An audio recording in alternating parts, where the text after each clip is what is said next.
Hello everyone, स्वागत है आप सभी का हमारे प्यारे से यूट्यूब चैनल जेके कोडिंग पाठशाला पर। तो आज के वीडियो के अंदर हम देखने वाले अपना यूनिट नंबर 4 सीएनएस का इंट्रोडक्शन टू नेटवर्क सिक्योरिटी। ये यूनिट के अंदर आप देखोगे तो उन्होंने आपके एसपीयू एग्जाम क्वेश्चन पेपर के अंदर मैंने पांचों क्वेश्चन पेपर का एनालिसिस किया। उससे मुझे समझ में आया कि उन्होंने हर एक टॉपिक पे क्वेश्चन डाला है। मतलब ऐसा कुछ भी टॉपिक छोड़ा नहीं कि उसके ऊपर वो क्वेश्चन ना डाले। सिर्फ वो सब्स्टिट्यूशन साइफर वाला जो मोनो अल्फाबेटिक साइफर है और पॉली अल्फाबेटिक साइफर है, सब्स्टिट्यूशन साइफर है इनके, और ट्रांसपोजिशन साइफर, ये तीन ही टॉपिक ऐसे ही कि उसके ऊपर मुझे क्वेश्चन नहीं देखने को मिला। तो बाकी के सभी टॉपिक के ऊपर उन्होंने क्वेश्चन डाला है हर एक क्वेश्चन पेपर के अंदर। आ गए सामने। तो अभी हम सबसे पहले क्या डिस्कस करने वाले वो मैं आपको बता देता हूँ कि हम डिस्कस करने वाले कि importance and need of security. इसका डायरेक्टली आपको जैसा टॉपिक दिया है ना वैसे ही डायरेक्टली क्वेश्चन आ जाता है कि क्या इंपॉर्टेंस है और क्या नीड है सिक्योरिटी की। तो सबसे पहला वाला जो टॉपिक है ये देखो पीवाईक्यू से मैंने सभी उसको पहले से एनालिसिस करके रखा है उसका। अभी पहला देखो क्या करना है हमें, importance and need of security. Security की नीड क्या है और क्यों इंपॉर्टेंस है उसका नेटवर्क के अंदर, मैं अभी आपको बताता हूँ। अब कोई भी नेटवर्क देखो, ये नेटवर्क ये आसान नहीं है। मतलब आपका नेटवर्क ही बिल्ड हो रहा है, पर इस नेटवर्क के अंदर सबसे बड़ा लॉस जो है मतलब कि आपकी सिक्योरिटी कम होने की चांसेस है। आगे समझ में। तो इसी सिक्योरिटी थ्रेट को हमें क्या करना है, जो सिक्योरिटी आपकी हो रही है उसको हमें कैसी जरूरत पड़ी, कैसे हम इसको मिनिमाइज करें, कौन कौन से एल्गोरिदम आए बाद में कि कैसे आपकी सिक्योरिटी मेंटेन रहे, ये सभी चीजें इस चैप्टर के अंदर आपकी डिस्कस होंगी। तो सबसे पहले हम देखते हैं कि importance and need of security. अभी importance and need of security का जो पहला पॉइंट है वो की डेटा प्रोटेक्शन। हमें क्या करना है, डेटा की रक्षा करना है। डेटा प्रोटेक्शन मतलब आप ऐसे समझो कि आजकल के डिजिटल जमाने में हर किसी का पर्सनल डेटा, जैसे कि बैंक डिटेल्स हो गया, आधार नंबर हो गया, पासवर्ड्स हो गया, ऑनलाइन होता है। अगर सिक्योरिटी नहीं होगी तो हैकर्स आसानी से डेटा को चुरा सकता है। आगे समझ में। अगर आज आज के टाइम में सबसे ज्यादा वो नीड है उसकी है सिक्योरिटी की, क्योंकि सिक्योरिटी नहीं रहे आज के टाइम में। बैंक डिटेल्स आपकी शेयर हो रही है, आधार नंबर आपका जा रहा है, पासवर्ड भी आपका कहीं शेयर हो सकता है।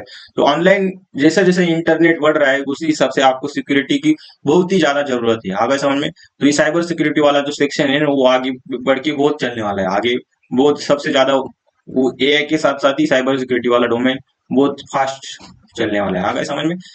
तो यही कि सोचो कि रियल एग्जांपल समझो कि मतलब कि मान लो कि सोचो तुमने एक ऑनलाइन शॉपिंग वेबसाइट पर अपना डेबिट कार्ड डिटेल्स दिया और वो वेबसाइट सिक्योर नहीं थी। मतलब आपने क्या किया कि सोचो तुमने एक ऑनलाइन शॉपिंग वेबसाइट पर अपना डेबिट कार्ड डिटेल दिया। क्या किया आपने, एक डेबिट कार्ड डिटेल दिया और वो वेबसाइट सिक्योर नहीं थी। क्या वेबसाइट वो क्या सिक्योर नहीं थे, तो एक हैकर ने उस वेबसाइट को हैक कर लिया। क्या कर लिया, उस एक हैकर ने क्या कर लिया, उस वेबसाइट को हैक कर लिया और तुम्हारा कार्ड डिटेल यूज करके पैसे निकाल लिए। आगे समझ में।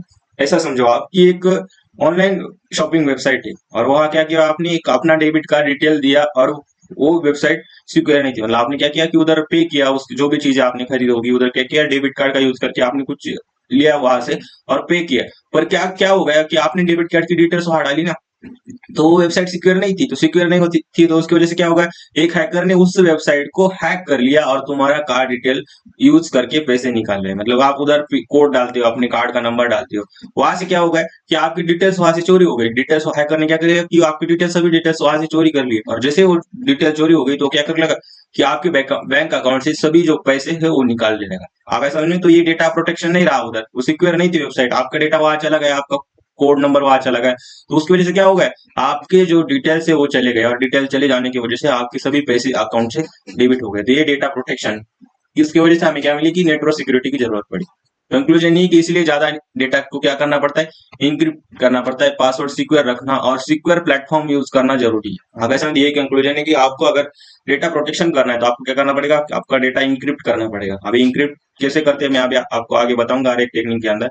उसके बाद पासवर्ड सिक्योर करना, अपना पासवर्ड है उसे सिक्योर करना, और क्या है कि हमें जो सिक्योर प्लेटफॉर्म है उस प्लेटफॉर्म पे जाकर हमें यूज करना है। ऐसी कौन सी भी प्लेटफॉर्म हमें यूज नहीं करना कि जिसकी मदद से हमें कोई अपने डेटा की थ्रेट्स मिले। आगे समझ में।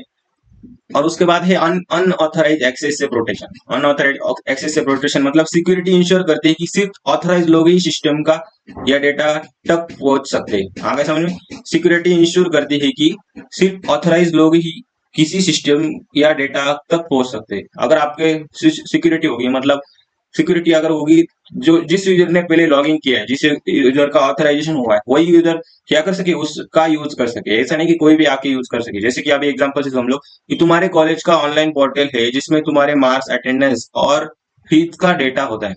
या तुम्हारे कॉलेज का एक ऑनलाइन पोर्टल है जिसमें तुम्हारे मार्क्स, अटेंडेंस और फीस का डेटा होता है। अगर कोई अनऑथराइज स्टूडेंट उस पोर्टल को एक्सेस करे और तुम्हारे मार्क्स बदल दे, तो क्या होगा?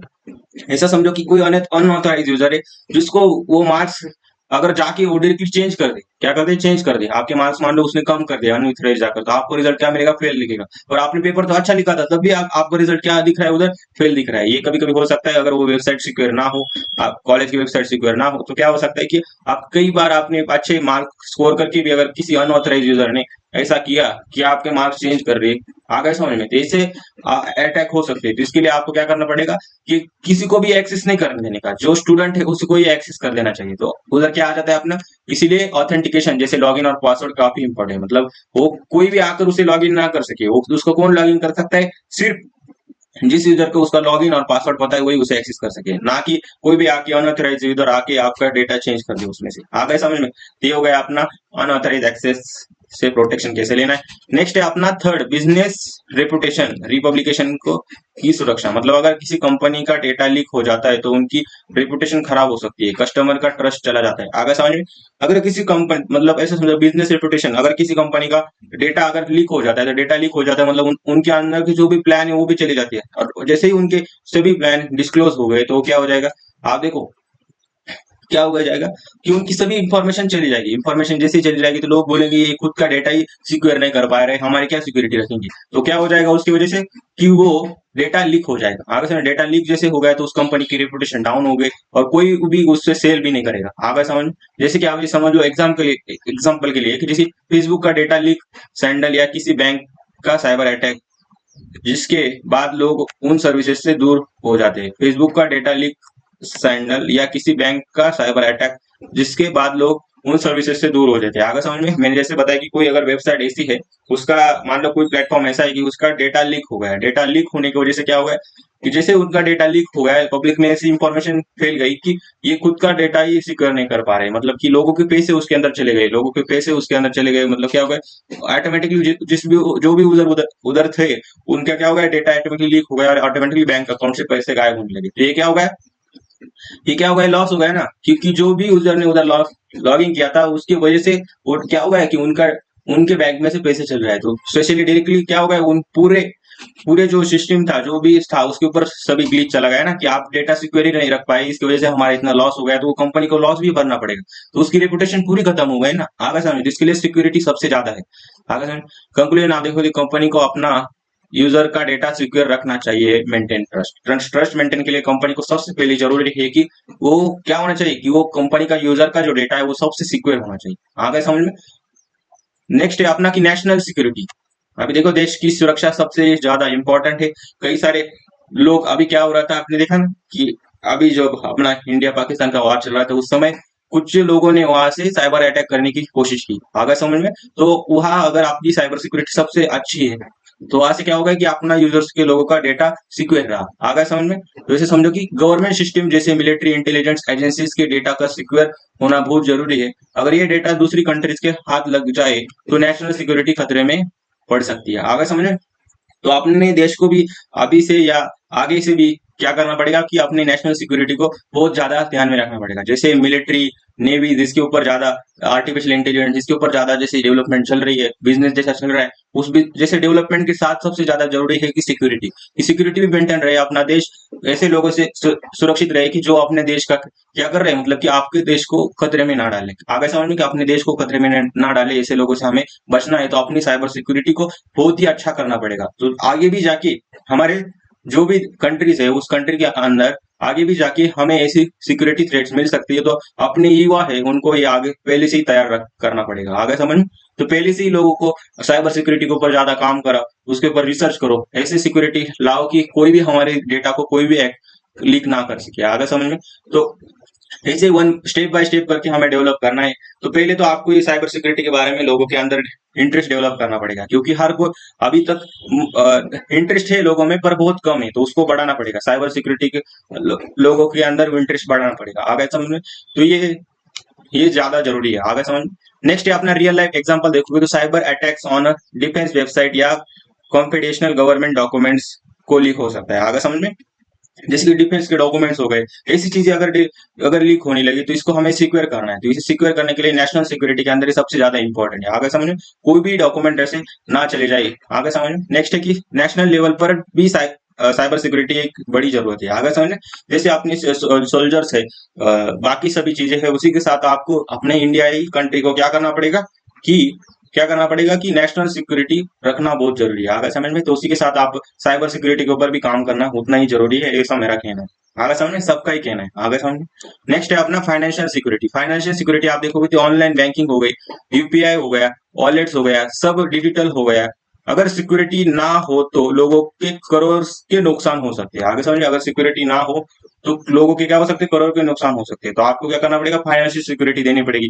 जो भी अभी देखो यूपीआई सबसे ज्यादा चल रहा है, फोन पे सबसे ज्यादा चल रहा है, आपके सभी जो ट्रांजेक्शन है वो ऑनलाइन हो रहा है, और उस ऑनलाइन ट्रांजेक्शन के अंदर अगर आपकी सिक्योरिटी नहीं होगी तो कई बार आपका क्या हो सकता है कि पैसे का लॉस भी हो सकता है। मतलब कई जगह आपने 5,000 पे की कि मान लो, क्या हो सकता है कि उधर उधर 10,000 भी पे हो सकते हैं, अगर उस स्कैनर में अंदर कोई उसने हैक कर लिया होगा, आगे सामने। तो आपको क्या करना पड़ेगा कि ऑनलाइन बैंकिंग होगा, यूपीआई होगा, वॉलेट्स होगा, सब डिजिटल होगा। अगर सिक्योरिटी ना हो तो लोगों की करोड़ों के नुकसान हो सकते हैं, किसी के अकाउंट में से ऑटोमेटिकली क्या हो सकते हैं कि पैसे गायब हो सकते हैं। तो इसको हमें इंप्रूव करना पड़ेगा कि कैसे हम फाइनेंशियल सिक्योरिटी बिल्ड कर सकते हैं। जो भी अभी देखो, जिस भी यूपीआई, फोन पे होगा, जो भी यूपीआई यूज कर रहे हैं, उसकी सिक्योरिटी ऐसी होनी चाहिए कि ऐसे जो अटैक से वो बच जाए। यूजर क्या हो गया, ऐसे अटैक से बच जाए।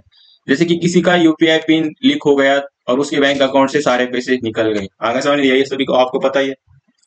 अगर किसी का यूपीआई पिन अगर आपको पता चल गया तो क्या हो सकता है, यूपीआई पिन अगर पता चल गया तो उसके बैंक अकाउंट अगर पता चल गया तो उसके बैंक अकाउंट से सारे पैसे क्या हो सकते हैं, जा सकते हैं। तो इसको भी हमें क्या करना है, फाइनेंशियल सिक्योरिटी वाले को ऐसा ऑथेंटिकेशन देना है कि यूपीआई पिन भी अगर किसी को पता चल गया, पर ऐसी और एक सुविधा होनी चाहिए कि जिससे जो यूजर जहां से लॉग इन है वही डिवाइस को वो एप्लीकेबल रहे, ना कि कोई और उसे एक्सेस कर पाए, आगे समझे।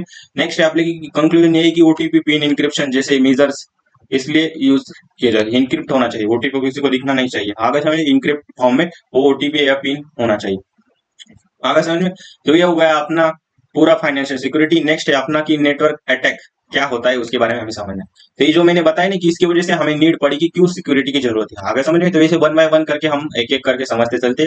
तो सबसे पहले हम समझते कि नेटवर्क अटैक एक्चुअल में क्या होता है, और फिर जाकर उसके वन बाय वन डिस्कशन करेंगे। तो नेटवर्क अटैक एक ऐसा अटेम्प्ट होता है जहां अटैकर किसी कंप्यूटर नेटवर्क को एक्सेस, मॉडिफाई, डैमेज या स्टील करने की कोशिश करता है बिना परमिशन के, आगे समझ में। नेटवर्क अटैक एक ऐसा अटेम्प्ट होता है जहां अटैकर किसी कंप्यूटर नेटवर्क को एक्सेस, मॉडिफाई, डैमेज या स्टील करने की कोशिश करता है, आगे समझ में आपको। कि आपकी बिना परमिशन के कोई अगर आपके कंप्यूटर या कंप्यूटर नेटवर्क को या आपके डेटा को कोई एक्सेस और मॉडिफाई और उसे डैमेज करने की या स्टील करने की कोशिश कर रहा है, तो ऐसे अटैक को क्या बोलते हैं, थ्रू द इंटरनेट करने की कोशिश कर रहा है, तो ऐसे अटैक को क्या बोलते हैं हम, नेटवर्क अटैक बोलेंगे। मतलब कोई ऐसा हैकर है जो बैठा है और वो क्या कर रहा है कि ऐसा समझो कि आपके जो डेटा है ना उसको लीक कर रहा है या आपके डेटा को वो चुरा रहा है, आगे समझ। जैसे कि जब कोई हैकर तुम्हारे नेटवर्क या इंटरनेट कनेक्शन के थ्रू तुम्हारे डेटा सिस्टम को टारगेट करे, इसे ही नेटवर्क अटैक कहते हैं। मतलब क्या होता है कि तुम्हारे नेटवर्क या इंटरनेट कनेक्शन के थ्रू तुम्हारे डेटा सिस्टम को टारगेट करे, इस नेटवर्क अटैक कहते हैं, आगे समझ में। तो ये हो गया अपना नेटवर्क अटैक्स। मैंने बताया कि जब कोई हैकर तुम्हारे नेटवर्क या इंटरनेट कनेक्शन के थ्रू तुम्हारे डेटा या सिस्टम को टारगेट करे, इसी को नेटवर्क अटैक कहते हैं, आगे समझ में। तो ये नेटवर्क अटैक को हमने समझ लिया। तो नेटवर्क अटैक के दो टाइप होते हैं मेनली। कौन से, एक होता है पैसिव अटैक, मतलब कि चुपके से सुनना या देखना। इसको मैंने लिखा है कि पैसिव अटैक मतलब क्या, चुपके से सुनना या देखना, आगे समझ में।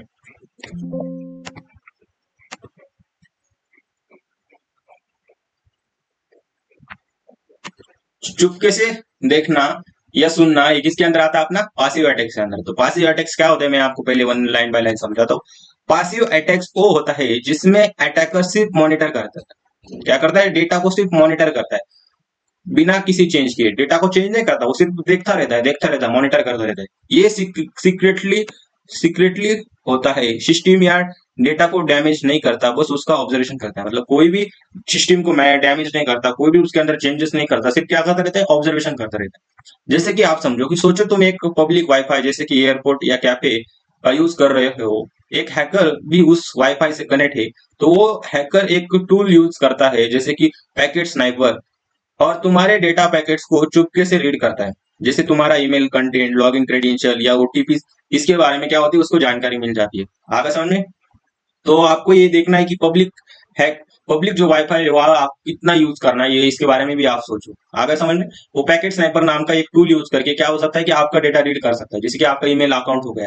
वैसे आप देखो क्या यूज कर सकते हैं, आपके ओटीपी जो आ रहे हैं उसको रीड करेगा, लॉगिन क्रेडेंशियल को देखेगा। मतलब अगर आपका ईमेल और लॉगिन क्रेडेंशियल अगर किसी के पास चल गए तो कोई भी आपका ईमेल एक्सेस करके कुछ भी कर सकता है। आगे समझ में? तो आपको ऐसे जो भी आप यूज कर रहे हैं ना, उसको आपको ध्यान से देखना है। आगे समझ में? कि क्या ये सिक्योर है क्या एक्चुअल में। आगे समझ में? तो ऐसे जगह जाइए कि जहाँ आपका सिक्योर है। आगे समझ में? पर आपको ये पता भी नहीं चलता कि ये सिक्योर है क्या नहीं, ऐसी चीजें हैं। आगे समझ में? तो ये साइबर सिक्योरिटी बहुत ही डेंजर है, इसके ऊपर आप ध्यान देना पड़ेगा। ऐसी चीजों को हमें लर्न करना पड़ेगा कि कैसे हम किसी भी अपने यूजर्स का डेटा कैसे सिक्योर रखें। आगे समझ में? नेक्स्ट है इम्पैक्ट। तुम्हें पता भी नहीं चलता कि लेकिन तुम्हारे कॉन्फिडेंशियल डेटा चोरी हो चुका होता है। मतलब हमें पता भी नहीं होता कि हमारे डेटा की क्या सिक्योरिटी है कि नहीं। वो अगर चेंज, कई लोग उसका मिसयूज भी करते हैं उस डेटा का यूज करके। आगे समझ में? नेक्स्ट है कि कॉमन पैसिव अटैक्स टाइप्स कौन से, देखो, जासूसी इसे कहते हैं। आप इधर देखो, एवर्स ड्रॉपिंग हो गया, ट्रैफिक एनालिसिस हो गया।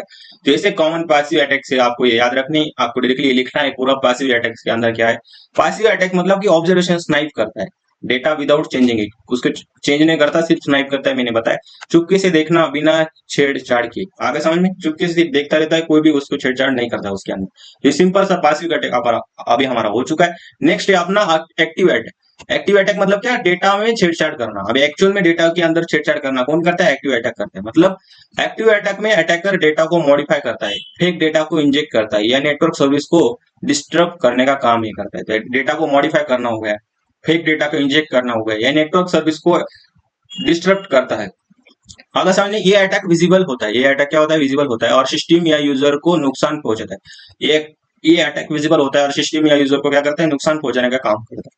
जैसे कि आप समझो, सोचो तुम्हारे फ्रेंड ने तुमसे 500 रुपए मांगे, और तुमने यूपीआई से, तुम क्या कर रहे हो, यूपीआई से बेचने वाले हो, और एक अटैकर ने तुम्हारे डिवाइस और बैंक सर्वर के बीच का कनेक्शन हैक कर दिया। क्या किया, अपने बैंक सर्वर से और अपनी यूआई के बीच में क्या कर दिया, मतलब आप यूपीआई के बीच में क्या कर रहे हैं, जहां से आप पे कर रहे हो उनके बीच का जो सर्वर है उसको क्या कर दिया, बैंक सर्वर को उसने क्या कर लिया, उसको क्या कर लिया, उस कनेक्शन को हैक कर लिया। क्या कर लिया, कनेक्शन को हैक कर लिया। मतलब वो ट्रांजेक्शन के डेटा को मॉडिफाई कर देता है। क्या करता है, ट्रांजेक्शन के डेटा को मॉडिफाई कर देता है, और 500 की जगह क्या होता है, 5000 भेज दी जाती है। क्या होता है, 500 की जगह क्या हो जाता है, 5000 भेज दिया जाता है। इम्पैक्ट क्या, तुम सोचते हो कि 500 गए, पर लेकिन कितने गए होते अपने अकाउंट से, 5000 रुपए चले गए होते। आगे समझ, ऐसे अटैक को क्या कहते हैं, एक्टिव अटैक कहते हैं। आगे समझ में?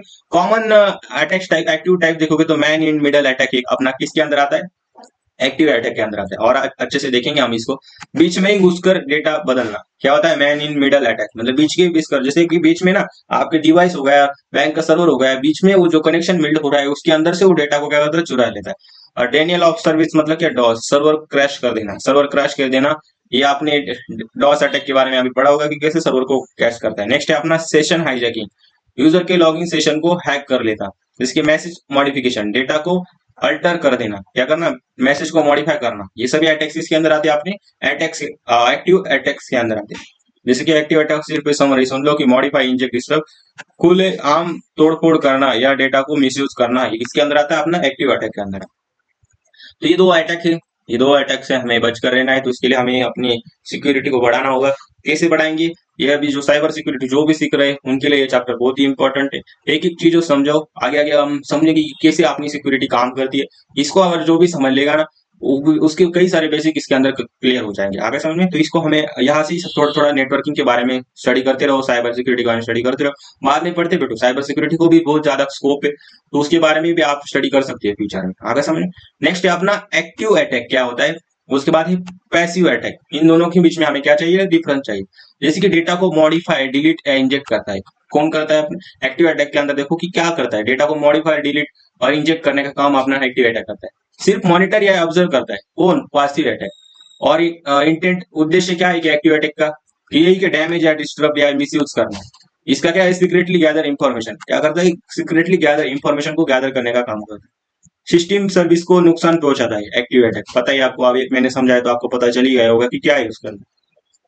सिस्टम पर कोई इफेक्ट नहीं, बस स्पेइंग करता है। सिस्टम पर कोई इफेक्ट नहीं, मतलब सिर्फ स्पेइंग करने का काम कौन करता है, पासिव अटैक करता है। आसानी से डिटेक्ट हो जाता है। डिटेक्शन, एक्टिव अटैक क्या होता है कि आसानी से डिटेक्ट हो जाता है। डिटेक्ट करना मुश्किल होता है किसके अंदर, पासिव अटैक में डिटेक्ट करना सबसे मुश्किल होता है। एग्जाम्पल मैंने अभी बता दी कि man in the middle, DoS हो गया, सेशन हैजक हो गया, इसे आपने क्या है एग्जाम्पल एक्टिव अटैक। और इधर देखोगे तो क्या है, एविस ड्रॉपिंग और पैकेट स्नैपिंग। नेक्स्ट है अपना बैंक के ट्रांजैक्शन को चेंज कर देना। बैंक के ट्रांजैक्शन को चेंज कर देना अपने एक्टिविटी एग्जांपल है, रियल लाइफ एनालॉजी। दीवार के पीछे से किसी की बात सुन लेना, दीवार के पीछे से किसी की बात सुन लेना, ये बहुत अच्छे एग्जांपल है, आपको ये समझने के लिए मैंने डाले हुए हैं। नेक्स्ट है अल्टर करता है ट्रैफिक को, क्या करता है, अल्टर करता है, सिर्फ ऑब्जर्व करता है ट्रैफिक को।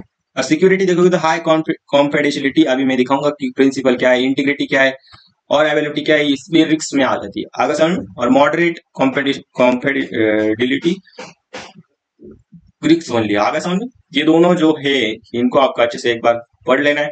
कोई भी अगर डाउट आता है तो आप नीचे कमेंट सेक्शन में बता सकते हैं। कोई ऐसा कोई नहीं चीज है कि मैंने ऐसे समझाई हो कि आपको समझ में नहीं आएगी, मैं पूरा रियल लाइफ एग्जांपल के साथ लेने का ट्राई करता हूँ, क्योंकि बुक में सभी चीजें लिखी गई है, पर अगर उसे कोई ऐसे समझा रहा है कि जिससे आप रिलेट कर सको, वही अच्छा है आगे समझ में। ऐसा नहीं कि डायरेक्टली आप अभी पढ़ते भी बैठोगे ना, बुक के अंदर कई सारी चीजें लिखी गई, उसे समझने के लिए आपको बहुत ज्यादा टाइम चला जाएगा उसके आगे समझ।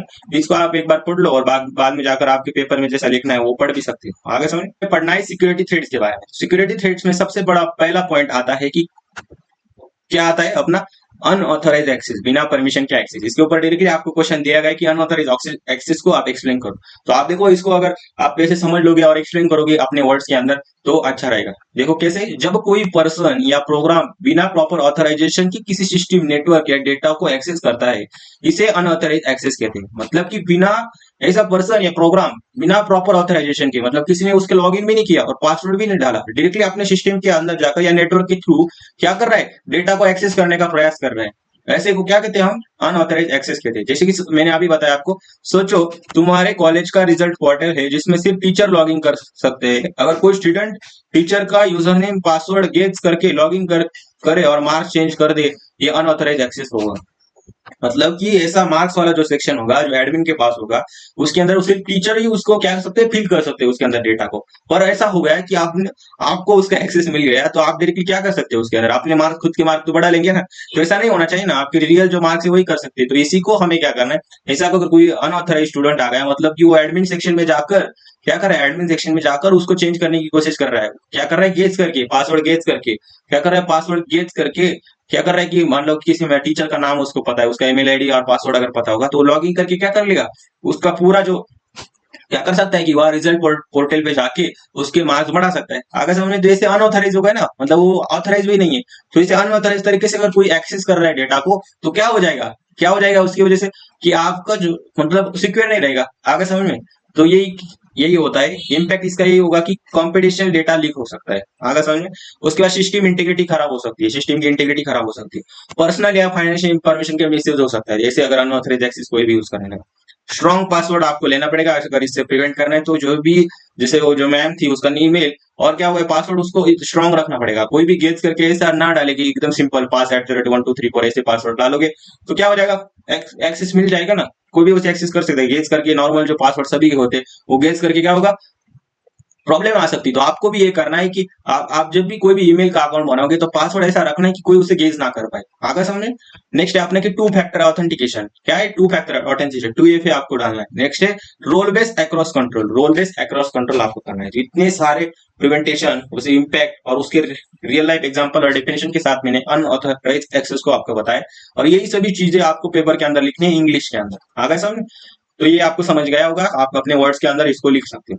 नेक्स्ट है अपना डीडॉस अटैक। डीडॉस अटैक क्या होता है, डिस्ट्रीब्यूटेड डिनियल ऑफ सर्विस। अभी इसको और डिटेल में मैं जो लास्ट में बताने वाला हूँ, क्योंकि उसके ऊपर डायरेक्टली 8 मार्क का क्वेश्चन आया, तो उस 8 मार्क के लिए कैसे लिखना है वो भी मैंने लाया है लास्ट में, तो उसके डायग्राम के साथ आपको पता है। पर सिर्फ अभी क्या है कि इसके अंदर अपने सिक्योरिटी थ्रेड्स के अंदर आता है, तो आप एक बार उसे पढ़ लो। तो डीडोस अटैक्स क्या होता है, तो डिस्ट्रीब्यूटेड डिनायल ऑफ सर्विस। इसको मैंने पिछले लेक्चर के अंदर भी लिया था, क्योंकि एक पेपर ऐसा था कि उसको यूनिट 3 के अंदर ही इसको डाल दिया था। अभी क्यों डाला था ये मुझे भी पता नहीं, पर उसने डाला था। आगे समझ में, डीडोस अटैक्स में अटैकर कई डिवाइस बॉटनेट्स का यूज करके किसी वेबसाइट या सर्वर पर इतना ज्यादा ट्रैफिक भेज देता है कि क्रैश या स्लो हो जाए। अभी आपको पता है, ये एक ऐसी, मान लो कि सोचो आपकी फ्लिपकार्ट पे सेल चल रहा है, बिग डेटा सेल चल रहा है, और बिग डेटा सेल चल रहा है मतलब यूजर तो लॉगिन कर रहे हैं, यूजर तो क्या कर रहे हैं, उनको जो भी चीजें चाहिए वो खरीद रहे हैं वहां से। पर क्या हो गया, एक ऐसा अटैकर आ गया, एक अटैकर आ गया, उसने क्या कर दिया कि डमी या बॉट यूजर को ट्राई करके क्या करता है, इतने रिक्वेस्ट भेज दिए, इतना लोड उसके ऊपर बढ़ा दिया कि वो वेबसाइट ही क्रैश हो गई या वो वेबसाइट स्लो होने लगी। तो ऐसे अटैक को क्या कहते हैं कि जो डमी वेबसाइट या डमी कंप्यूटर का यूज करके क्या कर रहा है कि सर्वर पे जाके क्या कर रहा है, उस वेबसाइट पे जाके बहुत सारी रिक्वेस्ट को क्या कर रहा है, बहुत सारी रिक्वेस्ट को क्या कर रहा है, वो रिक्वेस्ट दे रहा है। रिक्वेस्ट जैसी बढ़ेगी, रिक्वेस्ट जैसी बढ़ेगी तो लोड बढ़ेगा, सर्वर पे लोड बढ़ेगा। सर्वर क्या करेगा, डेटाबेस से उतना डेटा नहीं ला पाएगा।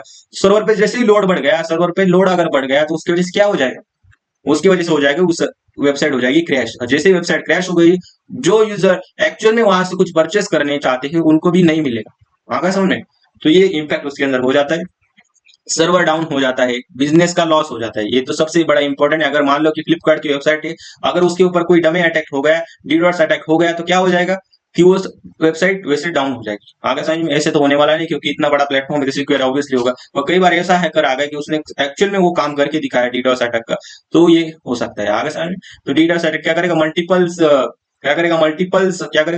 मल्टीपल्स ऐसे डमी यूजर को बनाता है और क्या करता है कि रिक्वेस्ट उस पर सेंड करता है, मल्टीपल रिक्वेस्ट को सेंड करता है, सर्वर के ऊपर लोड बढ़ जाता है, शायद वो सर्वर स्लो जब हो जाए या सर्वर फेल भी हो सकता है। उसकी वजह से क्या होगा कि उनका बिजनेस का लॉस भी हो सकता है।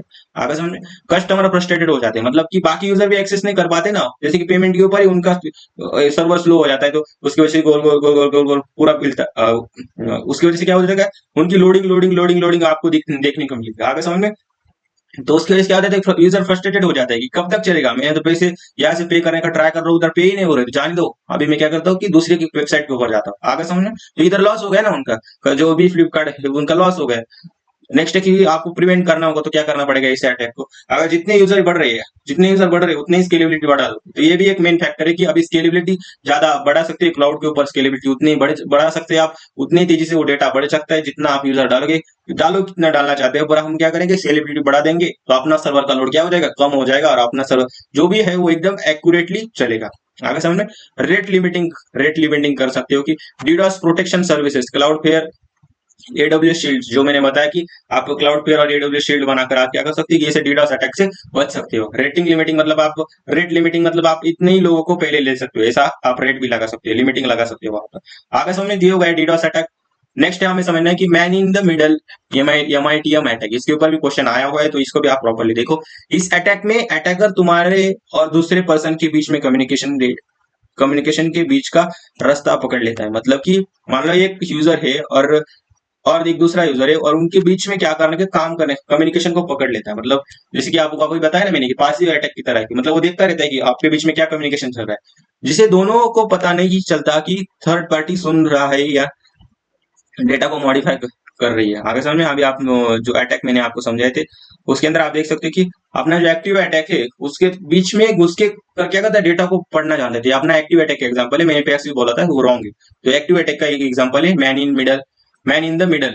नाम में सब कुछ है कि दोनों मैन के बीच में कोई काम ऐसा कर रहा है, क्योंकि कोई थर्ड पार्टी आ रही है कि वो क्या कर रही है कि आपको वो ऑब्जर्वेशन करके क्या कर रही है, डेटा को मॉडिफाई करने का प्रयास कर रही है। आगे समझ, जैसे कि आप समझ सकते हो कि तुम एक अनसिक्योर वाईफाई, जैसे रेलवे स्टेशन से बैंक लॉगिन कर रहे हो, और उस अटैकर बीच में घुस के तुम्हारा यूजर नेम पासवर्ड कैप्चर कर लेता है, और ये एमआईटीएम अटैक है। जैसे कि अभी समझो कि आप कोई ऐसा वाईफाई को यूज कर रहे हो, रेलवे स्टेशन के ऊपर कोई वाईफाई लो जो पब्लिक वाईफाई है, उसको अगर आप यूज कर रहे हो, और वो क्या हो गया कि वहां एक अटैकर है, उसी वाईफाई से कनेक्टेड है, उसी नेटवर्क से कनेक्टेड है, वो क्या कर रहा है कि वो आप वहां पे जाके बैंक के डिटेल्स या लॉगिन या पासवर्ड आप डाल रहे हो, वो क्या कर लेगा, जैसे वो अटैकर को पता चला वो क्या करेगा, वो बैंक यूजर नेम और पासवर्ड आपका उसके पास चला जाएगा। जैसे यूजर नेम और पासवर्ड हो गया तो वो खुद भी लॉगिन कर सकता है, और जो भी ट्रांजेक्शन चाहे वो कर सकते हैं, आपके बैंक अकाउंट से पैसे भी गायब हो जाएगा, और आपको पता भी नहीं चलेगा कि आपका ऐसा कोई डेटा चुरा रहा है। आगे समझ में, मतलब कोई बिटवीन में आपका काम कर रहा है, बैंक का सर्वर अलग हो गया, आप उसके साथ इंटरेक्ट कर रहे हो अलग हो रहे हैं, पर बीच में कोई काम कर रहा है ऐसा कि आपका डेटा वहां से चुरा जा रहा है। आगे समझ, पर्सनल इन्फॉर्मेशन जैसे कि पर्सनल ओटीपीज को लीक हो जाता है, उसके बाद फाइनेंशियल फ्रॉड हो सकते हैं, डेटा इंटीग्रिटी ब्रेक हो सकती है, एचटीटीपीएस वेबसाइट का यूज करो, वीपीएन का यूज करो, पब्लिक वाईफाई को अवॉइड करो, ऐसे आपकी प्रिवेंटेशन आ सकती है। एचटीटीपीएस वेबसाइट मतलब जो सिक्योर वेबसाइट है उनको यूज करना चाहिए, वीपीएन का यूज करो, वीपीएन का यूज कर सकते हैं आप। उसके बाद पब्लिक वाईफाई को अवॉइड करो, आगे से पब्लिक वाईफाई को आपको क्या करना है, अवॉइड करना है। तो ये हो गया अपना man in the middle attack के बारे में। नेक्स्ट हमें ये मैंने एक बार आपको बता दिए, तीनों अटैक बहुत ज्यादा इंपॉर्टेंट है, आपके सिलेबस में दिए गए, तो इन तीनों को आप अच्छे से पढ़ो। एक बार समराइज करने के लिए मैंने इधर लिख भी दिए। और नेक्स्ट है अपना concept of security principle with the real life example. आपको डायरेक्टली एक क्वेश्चन आ जाता है कि कॉन्सेप्ट ऑफ सिक्योरिटी प्रिंसिपल क्या है, आप उसके एग्जांपल के साथ एक्सप्लेन करो। और उसी के साथ एक क्वेश्चन और आता है कि कौन कौन सी सर्विसेज है, अगर सिक्योरिटी सर्विसेज कौन कौन सी, वो दोनों क्वेश्चन मिलाकर आपको 9 या 8 मार्क का क्वेश्चन डायरेक्टली आ जाता है। तो इनको हम अच्छे से पढ़ते हैं। सबसे पहले आप देखो कॉम्पिटिशनलिटी एंड प्राइवेसी। मेरा थोड़ा वो प्रॉब्लम है, आप देखो कॉम्पिटिशनलिटी एंड प्राइवेसी। देखो डेटा को सिर्फ ऑथराइज लोगों के लिए ही एक्सेसिबल बनाया जाता है। क्या किया जाता है, डेटा को सिर्फ ऑथराइज जो लोग हैं उनके लिए एक्सेसिबल बनाया जाता है, किसी भी अनऑथराइज पर्सन को डेटा नहीं मिलना चाहिए। तो ये किसके अंदर आ जाता है, अपना कॉम्पिटिशनलिटी और प्राइवेसी के अंदर आ जाता है कि जो ऑथराइज लॉगिंग हो वही लोग क्या कर सकते हैं, उसको एक्सेसिबल कर सकते हैं। कोई अनऑथराइज यूजर ना आ जाए कि उसकी वजह से क्या कर सकते हैं, अनऑथराइज एक्सेस के बारे में सुना ना अभी आपने पढ़ा ना कि क्या हो रहा था कि कोई अनऑथराइज यूजर ऐसे अगर आ गया तो बीच में क्या हो सकता है, जैसे कि मार्क्स को आप अपडेट कर सकते हो, ऐसे एग्जांपल मैंने अभी समझे ना। तो ये नहीं होना चाहिए। तो ये किसके अंदर आ जाता है, अपना कॉम्पिटिशनिटी और प्राइवेसी के अंदर आ जाता है। प्राइवेसी का मतलब है किसी पर्सनल इंफॉर्मेशन को प्रोटेक्ट करना, जिससे जिससे जिससे बिना उनके परमिशन के शेयर ना करे। आगे समझे कि यूजर के परमिशन के बिना कोई भी डेटा शेयर ना करे, तो ये प्राइवेसी के अंदर आ जाता है। रियल लाइफ एग्जांपल देखो, तुम अपने फोन में अपने प्राइवेट फोटोज और मैसेज रखते हो, अगर किसी ने बिना तुम्हारी परमिशन के वो देखा या शेयर किया तो वो कॉम्पिटिशनली या प्राइवेसी ब्रेक हो जाएगी। आगे समझो, मतलब कि तुम्हारे ऐसा समझो कि तुम अपने फोन में प्राइवेट फोटोज हो गए और मैसेजेस हो गए, मैसेजेस रखते हो, अगर किसी ने बिना तुम्हारी परमिशन के वो डेटा को शेयर किया, क्या किसी ने तुम्हारे बिना परमिशन के वो डेटा को शेयर किया, तो कॉम्पिटिशनबिलिटी और प्राइवेसी आपने क्या हो सकती है, ब्रेक हो सकती है। आगे समझे, जिसको हमें मेंटेन करना है, जिसके लिए हमें क्या करना पड़ेगा कि ये प्राइवेसी हमें मेंटेन करनी चाहिए। तो ऐसी टेक्निक आनी चाहिए कि हमारी प्राइवेसी डिस्टर्ब ना हो। आगे समय जैसे कि बैंक अकाउंट का पासवर्ड सिर्फ तुम्हारे पास होता है, अगर कोई किसी और को पता चल गया तो तुम्हारा पैसा भी खतरे में है। आगे समझ में, अगर किसी को आपके बैंक अकाउंट का पासवर्ड पता चल गया तो आपका पैसा भी खतरे में है। तो ऐसी चीजों को हमें बचने के लिए जो पहला प्रिंसिपल यही बताता है कि कॉन्फिडेंशियलिटी और प्राइवेसी आपकी होनी चाहिए ड्यूरिंग द, आप जो भी यूज कर रहे हो, आपका यूजर का डेटा लीक नहीं होना चाहिए, इसका मतलब है। आगे समझ। नेक्स्ट प्रिंसिपल यही कि ऑथेंटिकेशन मतलब सिस्टम वेरीफाई करता है कि यूजर क्लेम कर कर रहा है वो वैसे ही या नहीं, मतलब यूजर की पहचान कंफर्म करना। जो भी यूजर आपके साथ इंटरेक्ट करना है, सिस्टम के साथ इंटरेक्ट करना है, वो पहले तो वेरीफाई होना चाहिए। अगर वो वेरीफाई नहीं हो तो उसको नहीं बोल देने का कि एक्सेस देना है, ऐसा आपको मैसेज दिखाना पड़ेगा। अगर वो वेरीफाई होगा मतलब ऑथराइज होगा तो उसी को एक्सेस मिलना चाहिए। कोई भी ऐसा नहीं कि और बिना ऑथेंटिकेशन के लॉग इन करके अपना पूरा डेटा चुरा रहे। तो ऑथेंटिकेशन सबसे बड़ा प्रिंसिपल है नेटवर्क सिक्योरिटी के अंदर। जब तुम अपने जीमेल अकाउंट में लॉगिन करते हो तो तुम्हारा यूजर नेम और पासवर्ड डालते हो, सिस्टम चेक करता है कि ये डिटेल सही है नहीं। सिस्टम चेक करता है ना कि अगर ये डिटेल सही होगी तभी आपका लॉगिन हो जाएगा। आगे समझ में, एटीएम कार्ड के साथ पिन डालना भी ऑथेंटिकेशन का एग्जांपल है। अगर आप एटीएम कार्ड यूज कर रहे हो तो वहां आपको पिन डालोगे तभी आपके पैसे डेबिट हो जाएगा। नहीं तो अगर किसी को आपका एटीएम कार्ड मिल गया तो वो क्या कर सकता है, गलत तरीके से यूज कर सकता है ना। मतलब एटीएम कार्ड मिल गया मतलब सब कुछ मिल गया, उसको ऐसा लगेगा। एटीएम कार्ड का पिन सबसे ज्यादा इंपॉर्टेंट, जब तक पिन नहीं डालोगे तब तक आपका ऑथेंटिकेशन नहीं होगा। सिस्टम चेक करेगा इसने कार्ड डाला है पर पिन डालते समय कोई गलत कर रहा है, अगर गलत करेगा तो उसको पैसे नहीं मिलेंगे। आगे समझे, तो ऑथेंटिकेशन सबसे ज्यादा इंपॉर्टेंट है। नेक्स्ट है अपना ऑथराइजेशन एंड एक्सेस कंट्रोल। तो ऑथराइजेशन एंड एक्सेस कंट्रोल आप समझ सकते हो, ऑथेंटिकेशन के बाद डिसाइड होता है कि यूजर को सिस्टम की किस पार्ट या डेटा तक कौन से अधिकार मिलेंगे, मतलब यूजर यूजर क्या कर सकता है और क्या नहीं। आगे समझ, जैसे ऑथेंटिकेशन हो गया, ऑथराइजेशन उसका हो गया, पर ऑथेंटिकेट होने के बाद आपका क्या चलता है, ये फेज चलता है कि उसको क्या दिखाना है क्या दिखाना नहीं। जैसे कि यूजर को सिर्फ उस कार्ड का डेटा दिखाना चाहिए, जो पेमेंट है उसका डेटा दिखाना चाहिए। ये नहीं कि एडमिन का डेटा दिखेगा कि एडमिन कौन सा डेटा हैंडल कर रहा है, एडमिन का डेटा उसको नहीं दिखेगा। आगे समझ में, जैसे कि कॉलेज पोर्टल में टीचर को स्टूडेंट के मार्क्स एडिट करने का एक्सेस होता है, पर स्टूडेंट को सिर्फ अपने मार्क्स देखने का एक्सेस होता है। वही मैंने बताया ना, स्टूडेंट को सिर्फ अपना मार्क्स देखने का अधिकार होता है और टीचर को सिर्फ क्या होता है, एडिट करने का अधिकार होता है, पर स्टूडेंट को वो मार्क्स एडिट करने का अधिकार नहीं होता। आगे समझ में। फेसबुक में तुम अपने पोस्ट को पब्लिक, फ्रेंड या प्राइवेट सेट कर सकते हो, ये ऑथराइजेशन है। आगे इंस्टा पर या फेसबुक पे अपना अकाउंट प्राइवेट करना, पब्लिक करना, ये क्या होगा, ऑथराइजेशन, मतलब तो आप उससे एक्सेस कर सकते हो। आगे समझ में, ये हो गए उसके रियल लाइफ एग्जांपल। नेक्स्ट हमें देखना है कि इंटीग्रिटी क्या है। इंटीग्रिटी मतलब मीनिंग समझो उसका पहले। इंटीग्रिटी का मीनिंग है कि डेटा को असली और अनचेंज रहना जरूरी है। कोई भी अनऑथराइज पर्सन डेटा को बदल नहीं सकता, मतलब कि जो डेटा वहां से सेंड किया गया है वही डेटा आपको मिलेगा, वही बीच में से कोई उसको चेंज ना करे। जैसे कि एग्जांपल देखो, अगर तुमने ऑनलाइन शॉपिंग में कितने हजार रुपए का ऑर्डर किया और इनवॉइस में आपको कितना मिला, 10,000 लिखे गया, तो इंटीग्रिटी फेल हो गई ना। मतलब कि इंटीग्रिटी नहीं रही वहाँ। आपने 1,000 रुपए उधर 1,000 रुपए दिए और उधर आपसे इनवॉइस में कितना आ गए, 10,000 आ गए, तो ये डेटा चेंज हो गया ना, एक जीरो आगे बढ़ गए, तो ये इंटीग्रिटी आपकी होनी चाहिए।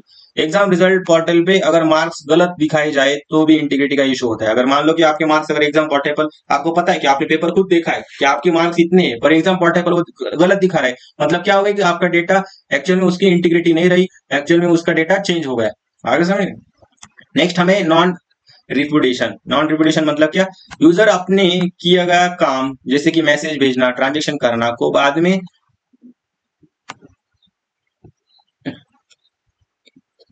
इनंतकर इन इनंतकर कर सके। नॉन रिपुटेशन मतलब क्या, यूजर ने किए गए काम जैसे कि मैसेज भेजना हो गया, मैसेज हो गया, उसके बाद अपना ट्रांजेक्शन करना हो गया, बाद में उसे ना कर सके। क्या कर सके मतलब कि ऐसा समझो कि तुमने किसी यूपीआई से पैसे भेजे और बैंक के पास डिजिटल रिसिप्ट सेव होती है। हाँ, तो तुम ये क्लेम नहीं कर सकते कि मैंने पैसे नहीं भेजे। आगे समझे, आपने क्या किया कि तुम्हारे किसी यूपीआई से पैसे भेजे और बैंक के पास डिजिटल रिसिप्ट सेव होती है। क्या होती है, बैंक के पास एक डिजिटल रिसिप्ट सेव है, तो तुम ये क्लेम ही नहीं कर सकते कि मैंने पैसे नहीं भेजे। आगे समझे, तो यही होता है उसके अंदर। नेक्स्ट है ईमेल में जब तुम डिजिटल सिग्नेचर लगाते हो तो सेंडर को अपने अपने मैसेज भेजने से इनकार नहीं कर सकता। आगे समझे, तुमने ईमेल में तुम डिजिटल सिग्नेचर लगाते हो तो सेंडर को अपने मैसेज भेजने से कोई इनकार नहीं कर सकता। आगे समझे, तो यही सारी चीजें कि मैंने अभी बताया कि आपने अगर पैसे सेंड किए और बैंक में जाकर आप बोलोगे कि मैंने सेंड ही नहीं किए, तभी मेरे पैसे नहीं जा रहे, तो बैंक क्या करेगा, बैंक के पास एक डिजिटल रिसिप्ट होती है, वो रिसिप्ट आपको दी जाएंगी और बताया जाएगा कि आपने ये पैसे सेंड किए थे। आगे समझ इसी टाइम पे, तो ये होता है नॉन रिपुटेशन प्रिंसिपल के अंदर। आगे समझ, तो यही सारी चीजें है, आपको एक बार पढ़ लेना है इसको पांचों को, और एक बार पढ़ते ही आपको पूरा समझ में आ जाएगा, डायरेक्टली एक्सप्लेन करने को ही आ जाते, तो इसको आप अच्छे से पढ़ो, रियल लाइफ एग्जाम्पल के साथ पढ़ो, और कई सी रिसर्च चीजें आप अपने पॉइंट से भी ऐड कर सकते हो। आगे समझ में, कैसे आप इसे कंट्रोल कर सकते हो, जैसे मैंने बताया पीछे से, वो भी पॉइंट आप इधर ऐड कर सकते हो। ये हो गया अपना पूरे प्रिंसिपल्स। नेक्स्ट हमें पढ़ना है सिक्योरिटी सर्विस कौन कौन सी है। तो सिक्योरिटी सर्विस को हम पढ़ते हैं, तो पहले आप देखो, अब तक मैं जो बताई ना उसमें से डेफिनेशन, रियल लाइफ एग्जांपल और एक्सप्लेनेशन, ये सभी चीजें आपको एक एक पॉइंट करके लिखनी है, जिसे मैंने टेबल में दिया होगा। तो देखो, एक्सेस कंट्रोल के अंदर क्या आ जाता है, अपना ऑथराइज लोगों को ही सिस्टम या डेटा का एक्सेस करना। ऑफिस बिल्डिंग में आईडी कार्ड से एंट्री कंट्रोल करना, रियल लाइफ एग्जांपल, सिर्फ ऑथराइज एम्प्लॉय बिल्डिंग में एंटर कर सकते हैं अपना आईडी कार्ड दिखा के। आगे समझ में, ये आपको पता है, मुझे नहीं लगता आपको फिर से कोई एक्सप्लेन करने की जरूरत है। नेक्स्ट है आपका डेटा इंक्रिप्शन, डेटा को अनरीडेबल फॉर्म में कन्वर्ट करना जब तक ऑथराइज यूजर ना देखे, जब तक कि वो इंक्रिप्ट करना, मतलब डेटा को क्या करना, आपने लॉगिन आईडी पासवर्ड डाला तो उसका इंक्रिप्ट वर्जन, मतलब वो किसी को ना समझ में आए। आगे समझ में, किसी को ना समझ में, बीच में कोई उसे देख ना सके, ऐसा डेटा को इंक्रिप्ट करो। आगे समझ में, अगर उसको इंक्रिप्ट करा गया तो इंक्रिप्ट करने के बाद में फिर से किसको देखे, सिर्फ यूजर की देखे, जो यूजर होगा उसको ही देखे, बीच में जो कोई डेटा हैक करने की प्रोसेस कर रहा है उसको ना ही देखे। तो क्या करना पड़ेगा, हमें इंक्रिप्ट करना पड़ेगा डेटा को। इंक्रिप्ट मतलब कैसे फॉर्मेट की, जो ह्यूमन रीडेबल ना हो। आगे समझ में, जैसे कि WhatsApp message end to end encrypted होते हैं। क्या होते हैं, WhatsApp message end to end encrypted होते हैं। जब आप मैसेज भेजते हैं तो वो इंक्रिप्ट हो जाता है और सिर्फ रिसीवर ही डिक्रिप्ट कर पाता है।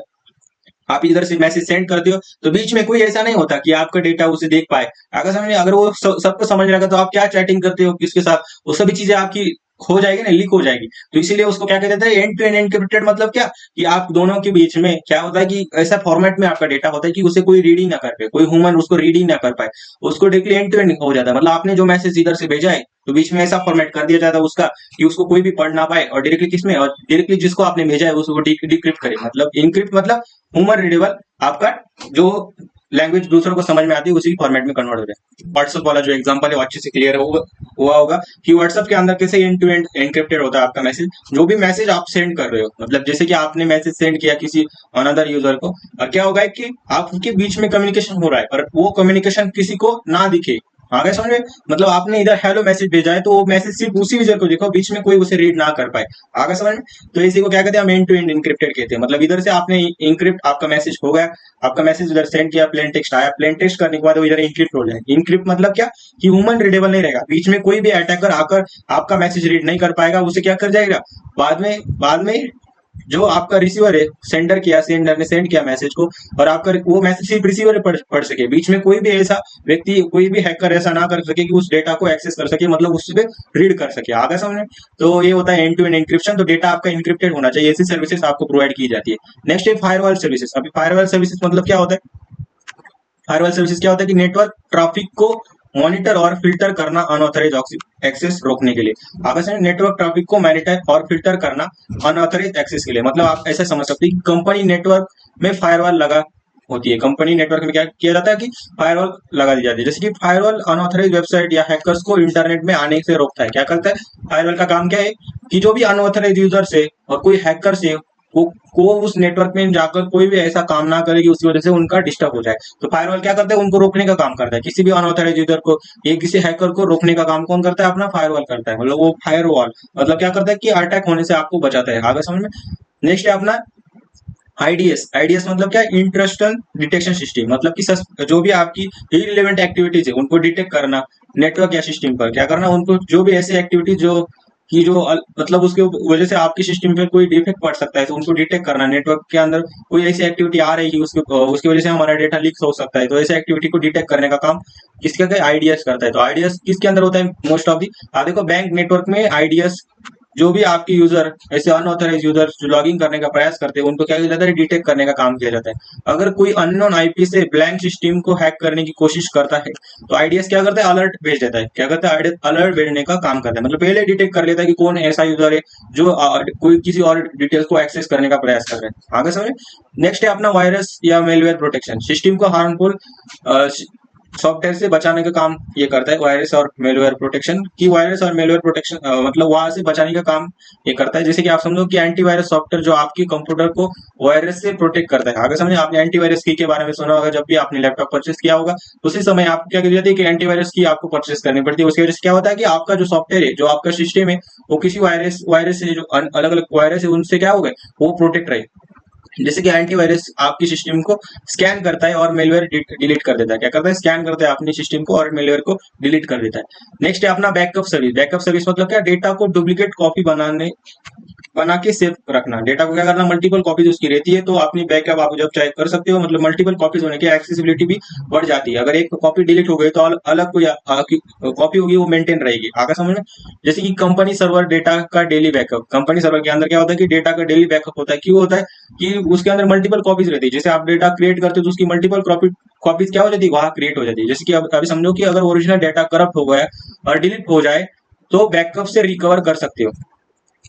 अभी दो हमारे बच्चे की सिक्योरिटी ऑडिटिंग, मतलब कि सिस्टम और प्रोसेस की रेगुलर चेकिंग करना सिक्योरिटी फ्लॉज के लिए। आगे से सिस्टम को रेगुलरली चेक करते रहना कि कोई फॉल्ट है क्या नहीं। जैसे कि आईटी टीम को रेगुलरली सिक्योरिटी ऑडिट क्या करती है, एक सिक्योरिटी ऑडिट होती है, आईटी टीम होती है, वो क्या करती है, रेगुलरली सिस्टम को चेक करती रहती है। कंपनी की सिक्योरिटी टीम सॉफ्टवेयर और नेटवर्क को चेक करती है वर्नेबिलिटीज के लिए। आगे समझे। तो ऐसी टीम होती है, आईटी टीम होती है, वो क्या करती है, चेक करती रहती है, कंटिन्यूसली सिस्टम को चेक करती है, नेटवर्क को चेक कर लेती कि कोई ऐसा अटैकर है क्या, क्या वो अपने सिस्टम को, अपने डेटा को एक्सेस कर रहा है। आगे समझ में। तो कंटिन्यूसली चेकिंग रहती है आईटी सेक्टर के अंदर। आगे समझ। नेक्स्ट है अपना फिजिकल सिक्योरिटी सर्विसेज, मतलब बिल्डिंग या इक्विपमेंट एंड पर्सनल को फिजिकल थ्रेट से बचाना। ये सभी आपके किसके अंदर आते हैं, अपने फिजिकल सिक्योरिटी सर्विस, मतलब बिल्डिंग इक्विपमेंट्स एंड पर्सनल को फिजिकल थ्रेट से बचाना। जैसे कि सिक्योरिटी गार्ड्स हो गए, सीसीटीवी कैमरास हो गए, बायोमेट्रिक एंट्री सिस्टम हो गए, तो सभी आपकी किसके अंदर आ जाती, फिजिकल सिक्योरिटी सर्विस के अंदर आ जाती। ऑफिस में गार्ड्स या कैमरास लगाने होते हैं अनऑथराइज एंट्री रोकने के लिए। अगर समझ, तो ये सभी चीजें आप एक बार पढ़ भी लोगे तो भी आपको ये समझ में आ जाएगा। अभी हमें जो पढ़ना है वो है स्ट्रीम साइपर। तो स्ट्रीम साइपर के बारे में हमें पढ़ते हैं। स्ट्रीम साइपर एक्चुअल में काम कैसे करते हैं वो पहले सबसे पहले जानो कि आपका जो भी प्लेन टेक्स्ट है, प्लेन टेक्स्ट मतलब कि ऐसा समझो कि आपने किसी को मैसेज भेजा था कि हाय अरुण, अपना क्या एक प्लेन टेक्स्ट होगा। प्लेन टेक्स्ट होने के बाद आपका क्या किया जाता है कि एक उसको इंक्रिप्ट किया जाता है। क्या इंक्रिप्ट मतलब किसके फॉर्म में किया जाता है, आपका जो भी स्ट्रीम सीपर काम करता है वो किसके ऊपर करता है, अपने बाय जो डेटा होता है कौन सा 0 या 1 के फॉर्म में, बिट्स के फॉर्म में जो डेटा होता है उस पर काम करता है। आगे समझ। तो आपका जो हाय अरुण है वो कन्वर्ट होकर किसमें हो जाएगा, बिट्स की फॉर्म में कन्वर्ट हो जाएगा या इनक्रिप्ट हो जाएगा। इनक्रिप्ट होने के बाद एक की जनरेटर होता है, वो क्या करता है कि की जनरेट एक की यूज की जाती है ड्यूरिंग इंक्रिप्शन।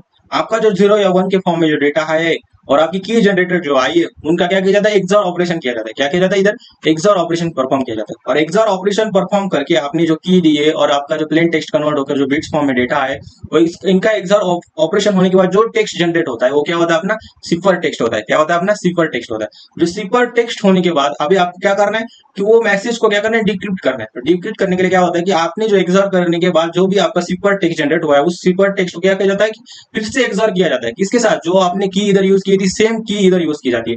दोनों सेम की का एक्सॉर करने के बाद मतलब क्या हो जाएगा, वो डिक्रिप्ट हो जाएगा। डिक्रिप्ट होने के बाद आपका जो रिसीवर है उसको मैसेज कैसे दिखेगा, हाय अरुण, फिर से वो प्लेन टेक्स्ट जैसे आपने सेंड किया था वही उसको देखने को मिला। आगे समझ, तो ये हो गया अपना स्ट्रीम सिपर कैसे काम करता है, मैंने आपको इधर समझा दिया। उसी को मैंने आगे लिखा है एक एग्जांपल के साथ। जैसे कि समझो कि अपना प्लेन टेक्स्ट क्या है, हाय अपना प्लेन टेक्स्ट है, और की स्ट्रीम क्या है, रैंडम कोई भी आपकी की स्ट्रीम का यूज कर सकते हैं। एग्जांपल फॉर डेमो कोई भी आप ले सकते हो। जैसे कि अभी देखो हाय, तो हाई का जो आस्की नंबर क्या है, decimal ASCII number. ASCII number पता है ना आपको, एक हर एक कैरेक्टर का एक कुछ नंबर होता है, वो नंबर डिफाइन किया गया होता है। ये आप सभी को पता है, आपने प्रोग्रामिंग पढ़ी होगी तो उसके अंदर। उसके बाद एच का आस्की नंबर कितना है अपना डेसिमल फॉर्म में 72, और अपने आई का आस्की नंबर कितना है 105। अभी 72 है तो उसका बाइनरी फॉर्म में कन्वर्जन आपको पता है क्या करना पड़ता है आपको। तो बाइनरी फॉर्म में कन्वर्ट करने के बाद क्या आ गया, ये नंबर आ गए 0 1 0 1 0 0 0। ऐसा आपका क्या होगा, बाइनरी प्लेन टेक्स्ट जनरेट होगा। वैसे 105 को क्या होगा, एक बाइनरी बाइनरी क्या होगा, नंबर बाइनरी क्या होगा, नंबर इधर जनरेट हो गए। तो ये क्या होगा, आपका एक एच का अलग हो गया, आई का अलग हो गया, और एक की स्ट्रीम आपकी यूज की गई। क्या गई, एक की स्ट्रीम आपकी यूज की। आप देखो इधर की स्ट्रीम का क्या किया आपने, एक और एक की स्ट्रीम है। इधर भी देखो आई के लिए अलग की स्ट्रीम है, इसके लिए अलग स्ट्रीम है। इन दोनों का क्या हुआ, एक एक्सॉर ऑपरेशन परफॉर्म हुआ है। एक्सॉर ऑपरेशन के अंदर क्या होता है आप सभी को पता है ना, अगर दोनों सेम होंगे तो आपको क्या आएगा, जीरो आएगा। मतलब 1 1 होगा तो आपका जीरो आएगा, 0 0 होगा तो आपको जीरो आएगा, या 0 या 1 होगा तो उनका एक्सॉर ऑपरेशन क्या आता है, आप सभी को पता है 1 ही आता है। आगे समझ, और 1 0 होगा तो भी आपका ऑपरेशन क्या आता है, 1 आता है। तो ये जैसे आपका क्या होगा, एक्सॉर ऑपरेशन करने के बाद एक जनरेट हुआ, एक आपको एक नंबर बाइनरी नंबर बड़ा देखने को मिला, उसको क्या किया जाता है, फिर से एक क्या होता है, एक इसको एक सिफर टेक्स्ट मतलब ऐसे फॉर्म में कन्वर्ट किया जाता है कि उसको कोई रीडेबल नहीं कर सके। जैसे कि आप देख सकते हो इस फॉर्म में कन्वर्ट हो गया। एच का बाइनरी एक्सॉर किया की स्ट्रीम से, तो हमें क्या मिला, हमें मिला, आप देखो आपको एक ऐसा ऑपरेटर देखने को मिला। नेक्स्ट वैसे ही आप देखो आई का बाइनरी नंबर आपको देखने को मिला कि आप डेसिमल नंबर क्या था उसका, आई का आस्की नंबर क्या था 105, उसका बाइनरी फॉर्म कन्वर्ट करने को मिला। उसके लिए की स्ट्रीम एक अलग यूज की।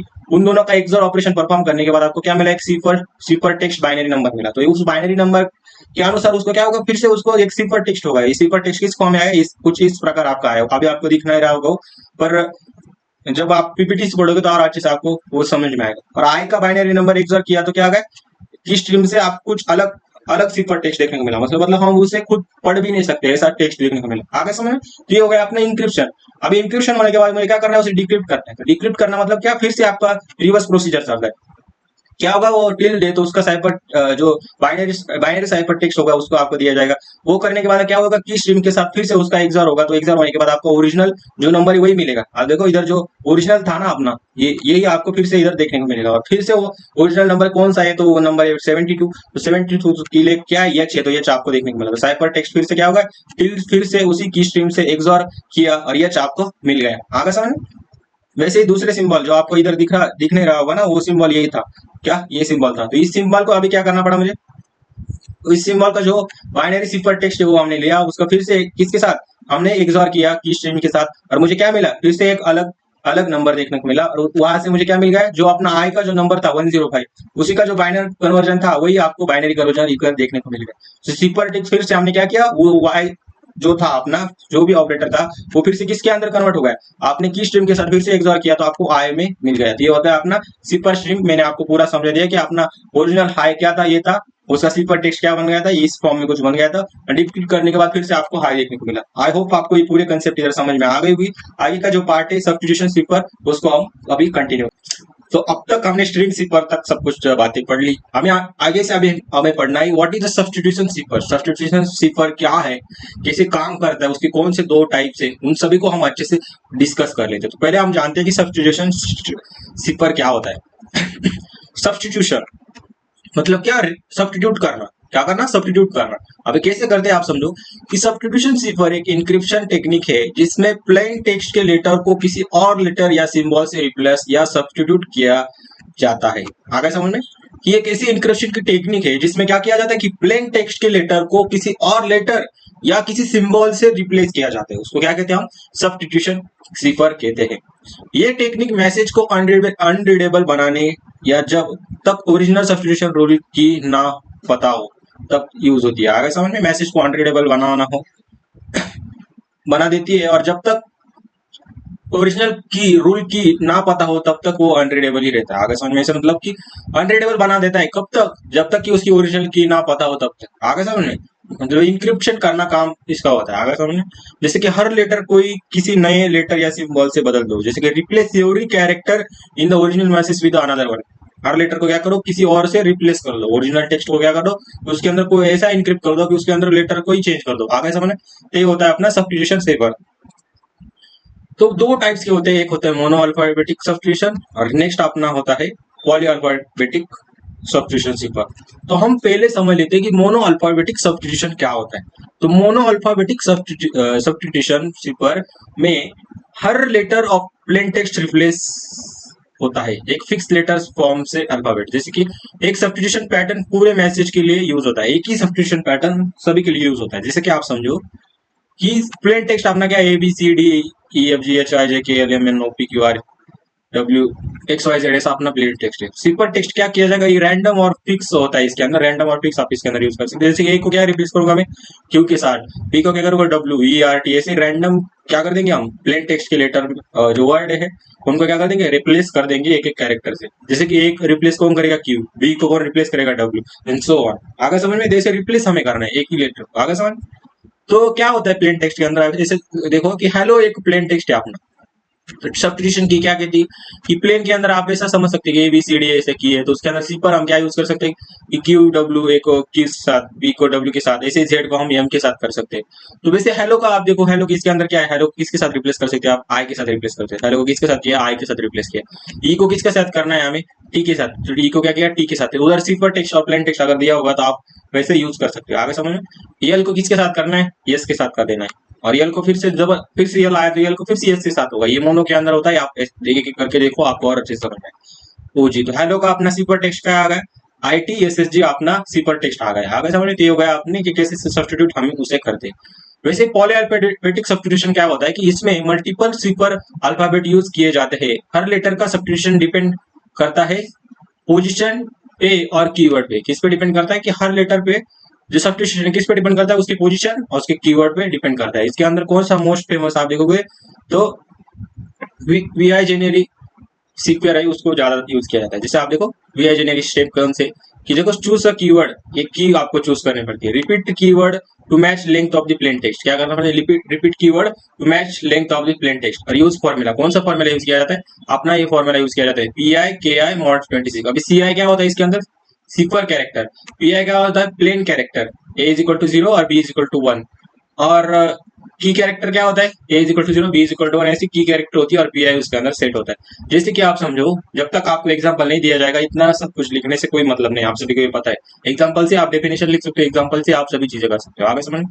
तो प्लेन टेक्स्ट क्या है अपना, हेलो, और की क्या है अपनी, तो की मान लो कि कीवर्ड की हमने की, उसे क्या करना है, रिपीट करना है। रिपीट करना मतलब क्या, की को हमने क्या किया, फिर से देखो की के बाद फिर से के ही हमने रिपीट कर दिया। अभी कैसे करना है मैं आपको समझाता हूँ कि हेलो अपना वर्ड है, तो मैंने क्या किया, जो की अपनी सेट की है उसको क्या किया, हमने रिपीट किया। अभी रिपीट की, हेलो के अंदर कितने वर्ड है, 5, और की के अंदर मान लो की के अंदर हमने 3 लेटर दिए, 3 लेटर मतलब के ई है, तो आपको एच को किससे रिप्लेस करना है, के साथ रिप्लेस करना है। ई को किसके साथ करना है, ई के साथ करना है। और यल अपना किसके साथ होगा, वाई के साथ। और फिर सी एल किसके साथ होगा, अपने के साथ, क्योंकि के और उसके बाद वो एक ही लेटर बचे, तो एक लेटर बचे तो ई आएगा, वाई नहीं आएगा इधर, तो के ई हमारा हो चुका है। अब देखो इनका जो नंबर है, एक नंबर आप देखो किसके अंदर आता है, के किस नंबर पे आता है, 10 नंबर पे आता है। ई किस नंबर पे आता है अपना, ए बी सी डी और ई एक नंबर होगा, मतलब ऐसे समझो कि कोई भी एबीसीडी का नंबर नहीं, इसके अंदर एक नंबर होगा उसका कि 10 4 24 10 4, ऐसा आपको नंबर देखने को मिलेगा। जैसे इधर देखो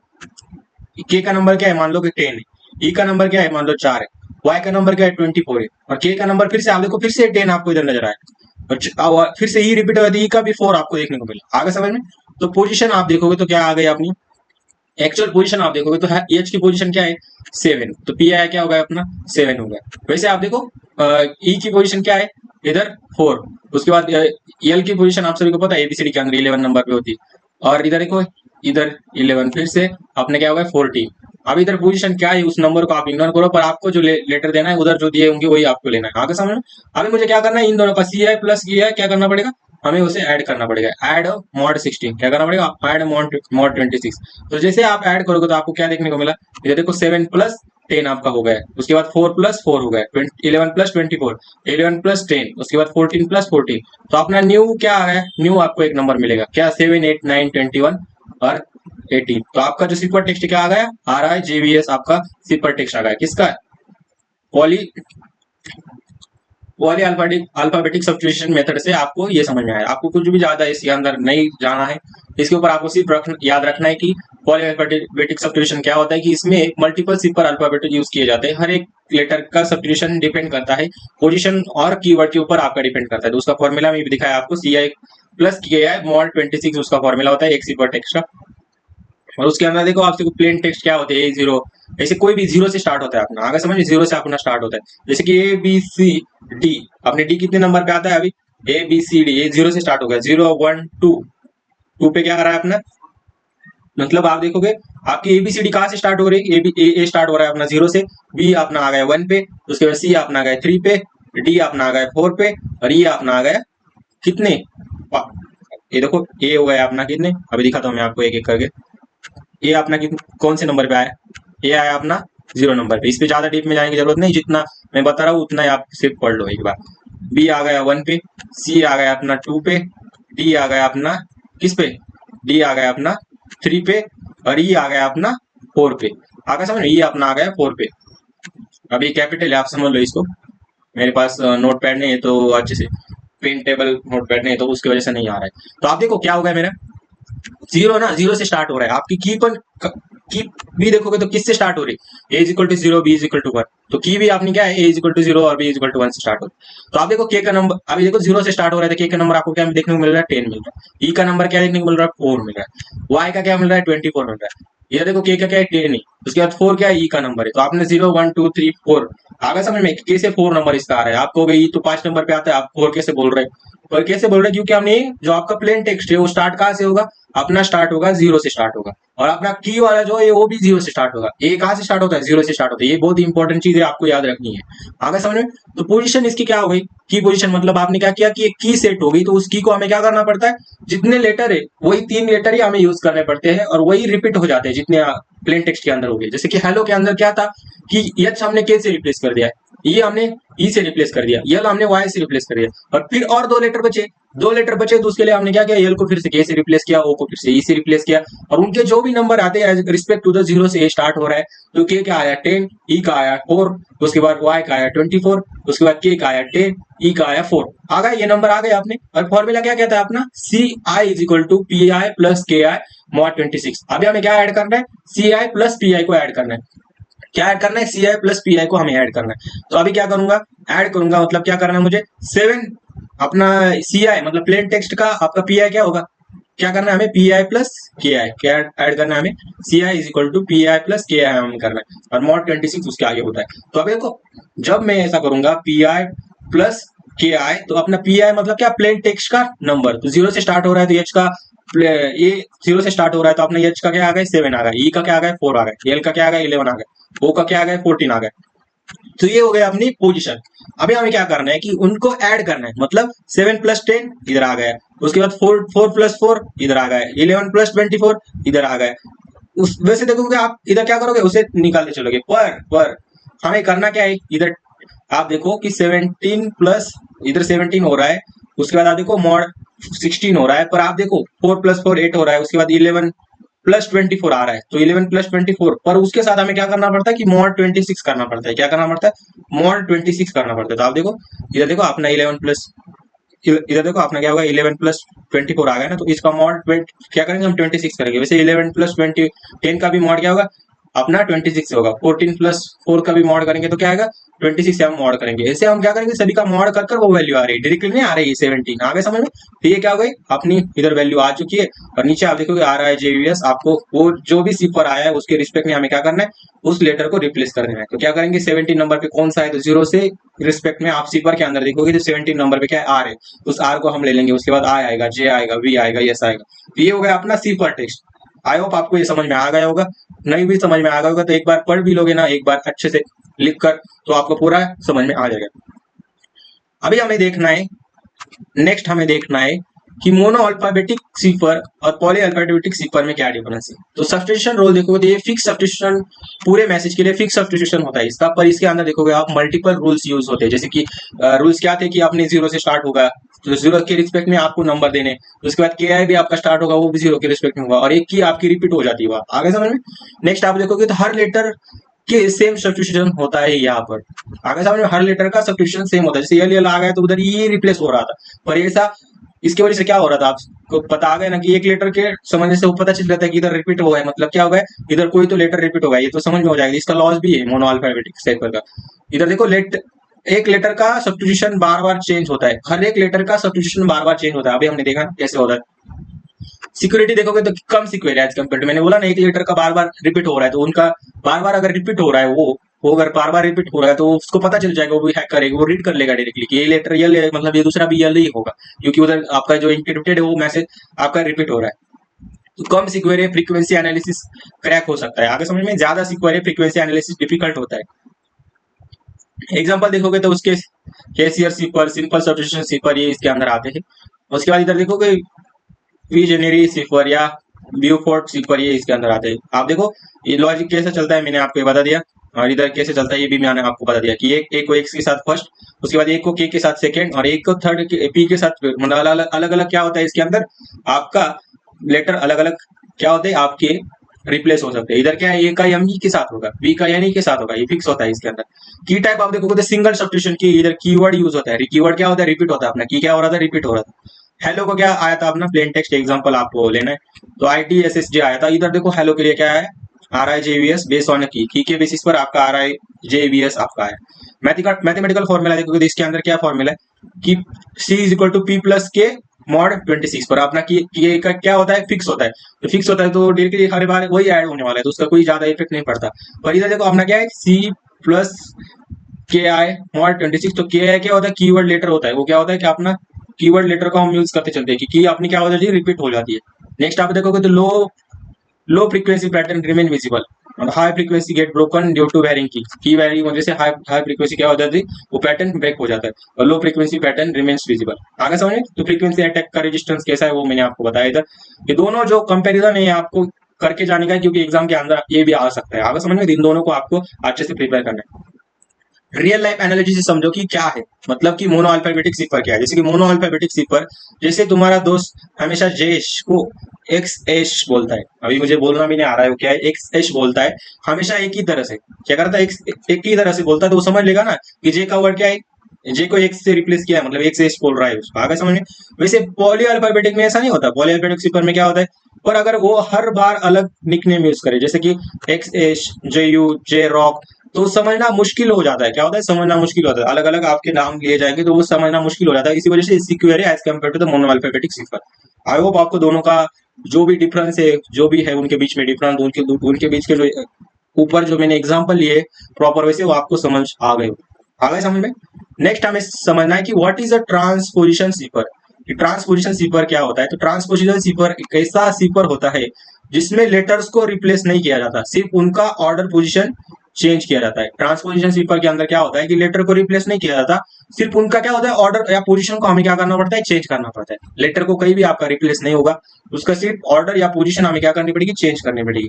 यानी कि कैरेक्टर्स वही रहते हैं बट जगह बदल जाती है। क्या होती है कैरेक्टर्स वही रहते हैं पर अपनी जगह बदल जाती है। जैसे ये एक्सप्लेनेशन देखो, अगर ओरिजिनल मैसेज हेलो है तो ट्रांसपोजिशन सिफर बस ऐसा सीक्वेंस चेंज करेगा, जैसे कि हेलो को क्या रिप्लेस कर देगा लो हेल या ईल हेलो, ऐसा क्या होगा रिप्लेस हो जाएगा। मतलब पोजीशन लेटर वही रहेंगे, लेटर की सिर्फ क्या करेंगे पोजीशन हम चेंज कर देंगे, उनका ऑर्डर चेंज कर देंगे। कोई भी नया लेटर ऐड या रिप्लेस नहीं होता इसके अंदर, कोई भी नया लेटर ऐड या रिप्लेस इसके अंदर नहीं होता, सिर्फ लेटर की क्या होती है अरेंजमेंट चेंज होती है। आई होप आपको ट्रांसपोजिशन सिपर क्या है वो आपको समझ में आ गया होगा। नेक्स्ट हमें समझना है कि ट्रांसपोजिशन सिपर का जो टाइप है रेल फेंस सिपर, उसको हमें देखना है। आगे समझ में, इसके ऊपर क्वेश्चन नहीं आया पर आपको ये क्वेश्चन आ सकता है क्योंकि कुछ भी डाल दे रहे। अपना सीएनएस का इनसिम का पेपर देखा होगा, उसके अंदर कई सारी ऐसी चीजें थी कि पीवाईक्यू से भी अलग आ गई थी, तो कई सारे बच्चों को वो कम भी मार्क्स मिले हुआ। आगे समझ में, तो ट्रांसपोजिशन सीपर आप देखो क्या है। ट्रांसपोजिशन सीपर मतलब कि rail fence cipher. Rail fence cipher, rail fence cipher एक ट्रांसपोजिशन सीपर है जिसमें लेटर्स का पोजिशन चेंज होता है। क्या होता है? रेल फेंस सीपर एक ट्रांसपोजिशन सीपर है जिसमें लेटर्स का क्या होता है? पोजिशन चेंज होता है, बट लेटर रिप्लेस नहीं होते। क्या होता है? लेटर्स का पोजीशन चेंज होता है पर बेटर लेटर क्या रिप्लेस नहीं होती। इसमें हम प्लेन टेक्स्ट के लेटर को जिगजैग पैटर्न में लिखते हैं मल्टीपल रेल्स पर, जैसे एक फेंस, और फिर लाइन बाय लाइन रीड करते हैं। अभी आपको कुछ समझ में आएगा जब तक मैं एग्जांपल नहीं दूंगा। तो रेल फेंस सीपर क्या होता है कि ट्रांसपोजिशन सीपर है जिसमें लेटर का पोजीशन चेंज होता है बट लेटर रिप्लेस नहीं होती। आप सभी को पता है ट्रांसपोजिशन सीपर है मतलब क्या, लेटर का पोजीशन चेंज होता है, कोई भी नया लेटर उसके अंदर नहीं आता। और इसमें क्या होता है, हम प्लेन टेक्स्ट के लेटर को जिगजैग पैटर्न के में लिखते हैं। कैसे जिगजैग पैटर्न में लिखते हैं? मल्टीपल रेल्स पर उसके अंदर होती है, रेल 1, रेल 2, रेल 3, ऐसे उसके अंदर रेल्स होती है। आगे समझ में, अभी आपको मैं समझाऊंगा तो और अच्छे से समझ में आएगा। कि मान लो कि अपना एक एग्जांपल है हेलो वर्ड्स। हेलो वर्ड क्या है? अपना प्लेन टेक्स्ट है और हमें यूज क्या करना है? दो रेल्स को यूज करना है। की क्या आ गया अपनी, मतलब की अपनी क्या होगी? दो रेल्स होंगी। अभी देखो हमें करना क्या है, दो रेल्स मतलब क्या करना है? अब ऐसे जिगजैग पैटर्न के अंदर हमें लिखना है। दो बार हम क्या करेंगे, मतलब कि फर्स्ट रेल और दूसरे रेल, दोनों रेल के ऐसे 3 रेल तक भी जा सकते हैं आप, 4 5 जैसे रेल बढ़ा सकते हो। आगे समझ। तो कैसे करना है? अपना प्लेन टेक्स्ट क्या है? हेलो। इधर देखो हेलो, उसके बाद क्या है? वर्ल्ड। हेलो वर्ल्ड आपको देखने को मिल गया है। तो उनकी पोजीशन देखो 1 2 3 4 5 6 7 8 9 10। अब कोई भी ट्रांसपोजिशन क्या है? ट्रांसपोजिशन सीक्वल है तो कोई भी नया लेटर इसके अंदर नहीं आएगा। तो हम क्या करेंगे? रेल 1 के अंदर, रेल 1 के अंदर क्या करेंगे? उस एच को सेम टू सेम रिप्लेस कर देंगे। पर हमारा अभी देखो कि जो ई है, ई को क्या करना पड़ेगा? हमें रेल 2 के अंदर डालना पड़ेगा। ई को क्या करना पड़ेगा? हमें रेल 2 के अंदर डाल देंगे। वैसे एल को क्या करेंगे? फिर से जिगजैग करना है ना हमें, रेल 2 को क्या करेंगे? फिर से 3 के अंदर डाल देंगे। और अपना जो फोर्थ पोजीशन है वहां पे क्या आ जाएगा? फिर से एल आ जाएगा। फिफ्थ पोजीशन में फिर से ऊपर, ऊपर क्या आ जाएगा? अपना ओ आ जाएगा। वैसे आपका जिगजैग जिगजैग चलता रहेगा। आप देखो वर्ल्ड टी का फिर से क्या आ गया? नीचे आ गया। पर हमें लिखते समय कैसे लिखना है? आपको लिखते समय कैसे लिखना है? पहले रेल 1 आएगी, उसके बाद आपकी क्या आएगी? रेल 2 आएगी। मतलब उसका फाइनल आउटपुट कैसे होगा? अब देखो रेल 1 के अंदर क्या है? एच एल ओ, देखो एच एल डबल ओ और यल अपना रेल 1 के अंदर, तो उसको पहले हम लिख लेंगे। उसके बाद अपना क्या आता है? E L W R D, जो बचे हुए letter E L W R D अपना आ गया। तो फाइनल सुपर टेक्स्ट क्या होगा अपना? पहले रेल 1 उसके बाद रेल 2, तो अपना क्या होगा? हेलो वर्ल्ड का आप देखो लेटर का पूरा अरेंजमेंट हो गया। अभी मुझे पढ़ते भी नहीं आ रहा है ऐसा वर्ड है, तो आ गया समझ में। तो ये हो गया अपना रेल फेंस सीपर। आई होप आपको ये समझ में आ गया होगा। अभी जो हमें समझना है नेक्स्ट जो टॉपिक है उसके अंदर 3 4 अपने मोड्स भी आते हैं, उसको भी हमें प्रॉपर समझना है। पर वो समझने से पहले आप ब्लॉक सिफर क्या है वो पहले समझो। तो ब्लॉक सिफर एक इंक्रिप्शन टेक्निक है जो डेटा को फिक्स साइज ब्लॉक जैसे कि 64 बिट या 120 बिट में तोड़ता है। क्या करता है? ब्लॉक सिफर एक इंक्रिप्शन टेक्निक है जो डेटा को फिक्स साइज ब्लॉक में तोड़ता है। क्या करता है? एक इंक्रिप्शन टेक्निक है, उसमें क्या होता है? डेटा को फिक्स साइज ब्लॉक में तोड़ा जाता है, जैसे कि 64 बिट या 128 बिट में तोड़ता है। क्या करता है? डेटा को ऐसे फिक्स साइज के अंदर तोड़ा जाता है। और ब्लॉक्स को सीक्रेट की के साथ इंक्रिप्ट किया जाता है और ब्लॉक वाइज इंक्रिप्शन होता है उसका। ब्लॉक को क्या किया जाता है? इंक्रिप्ट किया जाता है ब्लॉक वाइज। आगे समझ में। और ये एक सिमेट्रिक इंक्रिप्शन होता है। क्या होता है? सिमेट्रिक इंक्रिप्शन होता है। उसके अंदर जो भी इंक्रिप्शन किया जाएगा आपका सेम की उसके अंदर यूज किया जाएंगे। मतलब इंक्रिप्ट और डिक्रिप्ट करते समय सेम की यूज की जाती होती है। आगे समझ में, मैंने बता दिया, वो आगे लिखा भी है। कैसे काम करता है ब्लॉक सिफर, तो एक समझो। प्लेन टेक्स्ट मतलब क्या? नॉर्मल रीडेबल डेटा को छोटे छोटे ब्लॉक्स में डिवाइड किया जाता है। क्या कहते हैं? नॉर्मल रीडेबल डेटा को छोटे छोटे ब्लॉक्स में क्या किया जाता है? डिवाइड किया जाता है। जैसे कि हर ब्लॉक को एक इंक्रिप्शन एल्गोरिथम और सीक्रेट की के साथ इंक्रिप्ट किया जाता है। हर ब्लॉक को क्या किया जाता है कि एक इंक्रिप्शन एल्गोरिथम के साथ सीक्रेट की के साथ इंक्रिप्ट किया जाता है। इंक्रिप्टेड आउटपुट सिपर टेक्स्ट कहते हैं और जो अनरीडेबल होता है बिना की के। अभी समझो प्लेन टेक्स्ट क्या होता है कि उसको छोटे छोटे पार्ट में डिवाइड किया जाता है और हर जो ब्लॉक है उसके ऊपर हम इंक्रिप्शन परफॉर्म करते हैं, उसके ऊपर सेम सीक्रेट की का यूज करते हैं इंक्रिप्ट और डिक्रिप्ट करने के लिए। और इंक्रिप्टेड आउटपुट क्या होता है कि सिपर टेक्स्ट कहते हैं। और जो अनरीडेबल डेटा होता है, जो भी आपको इंक्रिप्टेड आउटपुट आता है बाद में से भी मिलने के बाद आपको मिलता है, एक फिर से एक सिपर टेक्स्ट आपको मिलेगा जो ह्यूमन रीडेबल नहीं होगा। तो ऐसे काम करता है अपना ब्लॉक सिपर। मैंने इधर डायग्राम भी दे दिया, आप देखो क्या होगा। ये ऐसा समझो कि आपका जो मैसेज है, मैसेज क्या होता है कि इंक्रिप्ट हो जाता है। प्लेन टेक्स्ट क्या होता है? इंक्रिप्ट होता है। इंक्रिप्ट होने के बाद उसका क्या होता है कि सिपर टेक्स्ट में उसका कन्वर्ट हो जाता है। सिपर टेक्स्ट होने के बाद क्या होता है कि आपका डिक्रिप्ट किया जाता है, डिक्रिप्ट करने के बाद फिर से ओरिजिनल मैसेज के अंदर कन्वर्ट हो जाता है। तो आप ये समझो कि आपका ये मैसेज है, आपका मैसेज है, उसको क्या किया जाएगा, एक ब्लॉक, एक छोटे छोटे ब्लॉक के अंदर डिवाइड किया जाएगा। इधर देखो ये ब्लॉक हुआ है, एक ब्लॉक हो गया, एक दूसरा ब्लॉक, ये अपना तीसरा ब्लॉक, जैसे 3 ब्लॉक अपने हो गए। उस तीनों ब्लॉक को क्या किया कि सेम साइज के अनुसार ही हमें तोड़ा। क्या किया, तीनों ब्लॉक क्या होंगे, सेम साइज के होंगे। और सेम साइज के होने के बाद इधर देखो ईएस और डीएस इस एल्गोरिथम में 32 कैरेक्टर इसके अंदर आ सकते हैं, ऐसा कुछ ये मुझे एक्चुअल में याद नहीं, पर आप उधर देख सर्च करके देख सकते हो कि एक ब्लॉक के अंदर कितने कैरेक्टर बैठ सकते हैं। It depends on the algorithm. आगे हम देखते हैं कि उसका क्या है। आप देखो इंक्रिप्शन होगा, ब्लॉक वाइज इंक्रिप्शन होगा, मतलब ये ब्लॉक तोड़ा है तो उसका इंक्रिप्शन अलग होगा, ये ब्लॉक तोड़ा है तो उसका इंक्रिप्शन अलग होगा, दूसरा ब्लॉक तोड़ा है तो उसका इंक्रिप्शन अलग होगा। और इंक्रिप्ट होने के बाद आपका क्या होगा, लास्ट में एक सिपर टेक्स्ट जनरेट होगा कुछ इस प्रकार। आगे समझे, कुछ इस प्रकार आपका सिपर टेक्स्ट जनरेट होगा। तो ये हो गया अपना पूरा क्या है, ब्लॉक सिपर क्या है उसके बारे में। अभी हमें समझना है कि ब्लॉक समझो कि ब्लॉक सिपर के मोड ऑफ ऑपरेशन कौन से। तो ब्लॉक सिपर के मोड ऑफ ऑपरेशन हम वन बाय वन करके समझते हैं। ब्लॉक सिपर खुद सिर्फ एक ब्लॉक इनक्रिप्ट करता है। अभी मैंने बताया कि एक ब्लॉक को इनक्रिप्ट किया जाता है, लेकिन जब आपको मल्टीपल ब्लॉक इनक्रिप्ट करने होते हैं, जैसे कि पूरा मैसेज या फाइल, तो तुम्हें मोड्स ऑफ ऑपरेशन का यूज करना पड़ता है। कि पूरा मैसेज को अगर आपको इनक्रिप्ट करना है, पूरे मैसेज को अगर इनक्रिप्ट करना है तो क्या करेंगे, मोड्स ऑफ ऑपरेशन का यूज करेंगे। कौन कौन से मोड्स ऑफ ऑपरेशन है, जो सबसे पॉपुलर है अपना ईसीबी इलेक्ट्रॉनिक कोड बुक, उसके बाद है अपना सीबीसी साइपर ब्लॉक चेनिंग, उसके बाद है अपना सीएफबी साइपर फीडबैक, उसके बाद है अपना ओएफबी आउटपुट फीडबैक। तो ये चारों किसके अंदर आते हैं, अपने block sipper mode of operation के अंदर आते हैं। आगे समझ में, तो चारों हो गए अपने टाइप्स। इसको क्या करेंगे, ब्लॉक सिपर मोड ऑपरेशन के अंदर वो आ जाएगा। तो सबसे पहले हम पढ़ने वाले ईसीबी, इसके ऊपर ज्यादा क्वेश्चन आते हैं। ये चारों ऑपरेशन है, इनको एक साथ एक्सप्लेन करने को बोल सकते हैं ब्लॉक सिपर के, या एक एक करके उसको पूछा जाता है। तो आपको पूरा डिटेल में मैं समझाऊंगा, अभी से थोड़ा ध्यान आप इधर दो। तो ये देखो ईसीबी मतलब क्या है, इलेक्ट्रॉनिक्स कोड बुक मोड। क्या होता है, इलेक्ट्रॉनिक कोड बुक मोड। मतलब ईसीबी मतलब क्या है, इलेक्ट्रॉनिक कोड बुक मोड। मतलब कि क्या होता है, ईसीबी मोड में हर ब्लॉक को डेटा को अलग से इंक्रिप्ट किया जाता है। क्या किया जाता है, हर डेटा ब्लॉक को क्या किया जाता है, अलग से इनक्रिप्ट किया जाता है, बिना किसी चेनिंग के। किसी भी चेनिंग के क्या किया जाता है, हर एक ब्लॉक को अलग अलग इनक्रिप्ट किया जाता है। हर ब्लॉक का इंक्रिप्शन इंडिपेंडेंटली होता है, और हर एक ब्लॉक का इंक्रिप्शन इंडिपेंडेंटली होता है। अगर कोई ब्लॉक बार बार रिपीट हो रहा तो उसका सिपर टेक्स्ट भी सेम रिपीट होगा। अगर कोई ब्लॉक बार बार रिपीट हो रहा तो उसका सिपर टेक्स्ट भी क्या होगा, रिपीट होगा ईसीबी के अंदर। जैसे आपसे अभी बताया कि क्या करना पड़ता है कि हर एक ब्लॉक क्या होता है, इंडिपेंडेंटली इंक्रिप्ट होता है, इनके बीच में कोई भी रिलेशन नहीं होता। तो कैसे होता है, मैं आपको बताता हूँ कि आपका एक, जैसे मान लो कि आपका कुछ क्या क्या उसको ब्लॉक के अंदर तोड़ा गया है, एक क्या होगा, टेक्स्ट क्या होगा, एक ब्लॉक को तोड़ा गया। तो एक के अंदर क्या होता है, आप ऐसे समझो कि कुछ 32 के आसपास कैरेक्टर होते हैं इसके अंदर। मुझे एग्जैक्ट वैल्यू याद नहीं, पर कुछ कैरेक्टर आप क्या किया जाएगा, तोड़ा जाएगा इसके अंदर। प्लेन टेक्स्ट 1, उसके बाद प्लेन टेक्स्ट 2, उसके बाद पीएन।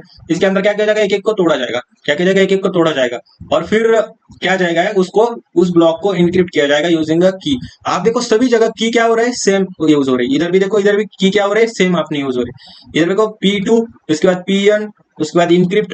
आप देखो पीएन तक चलेगा, जितने ब्लॉक है उतने वहां तक चलेगा।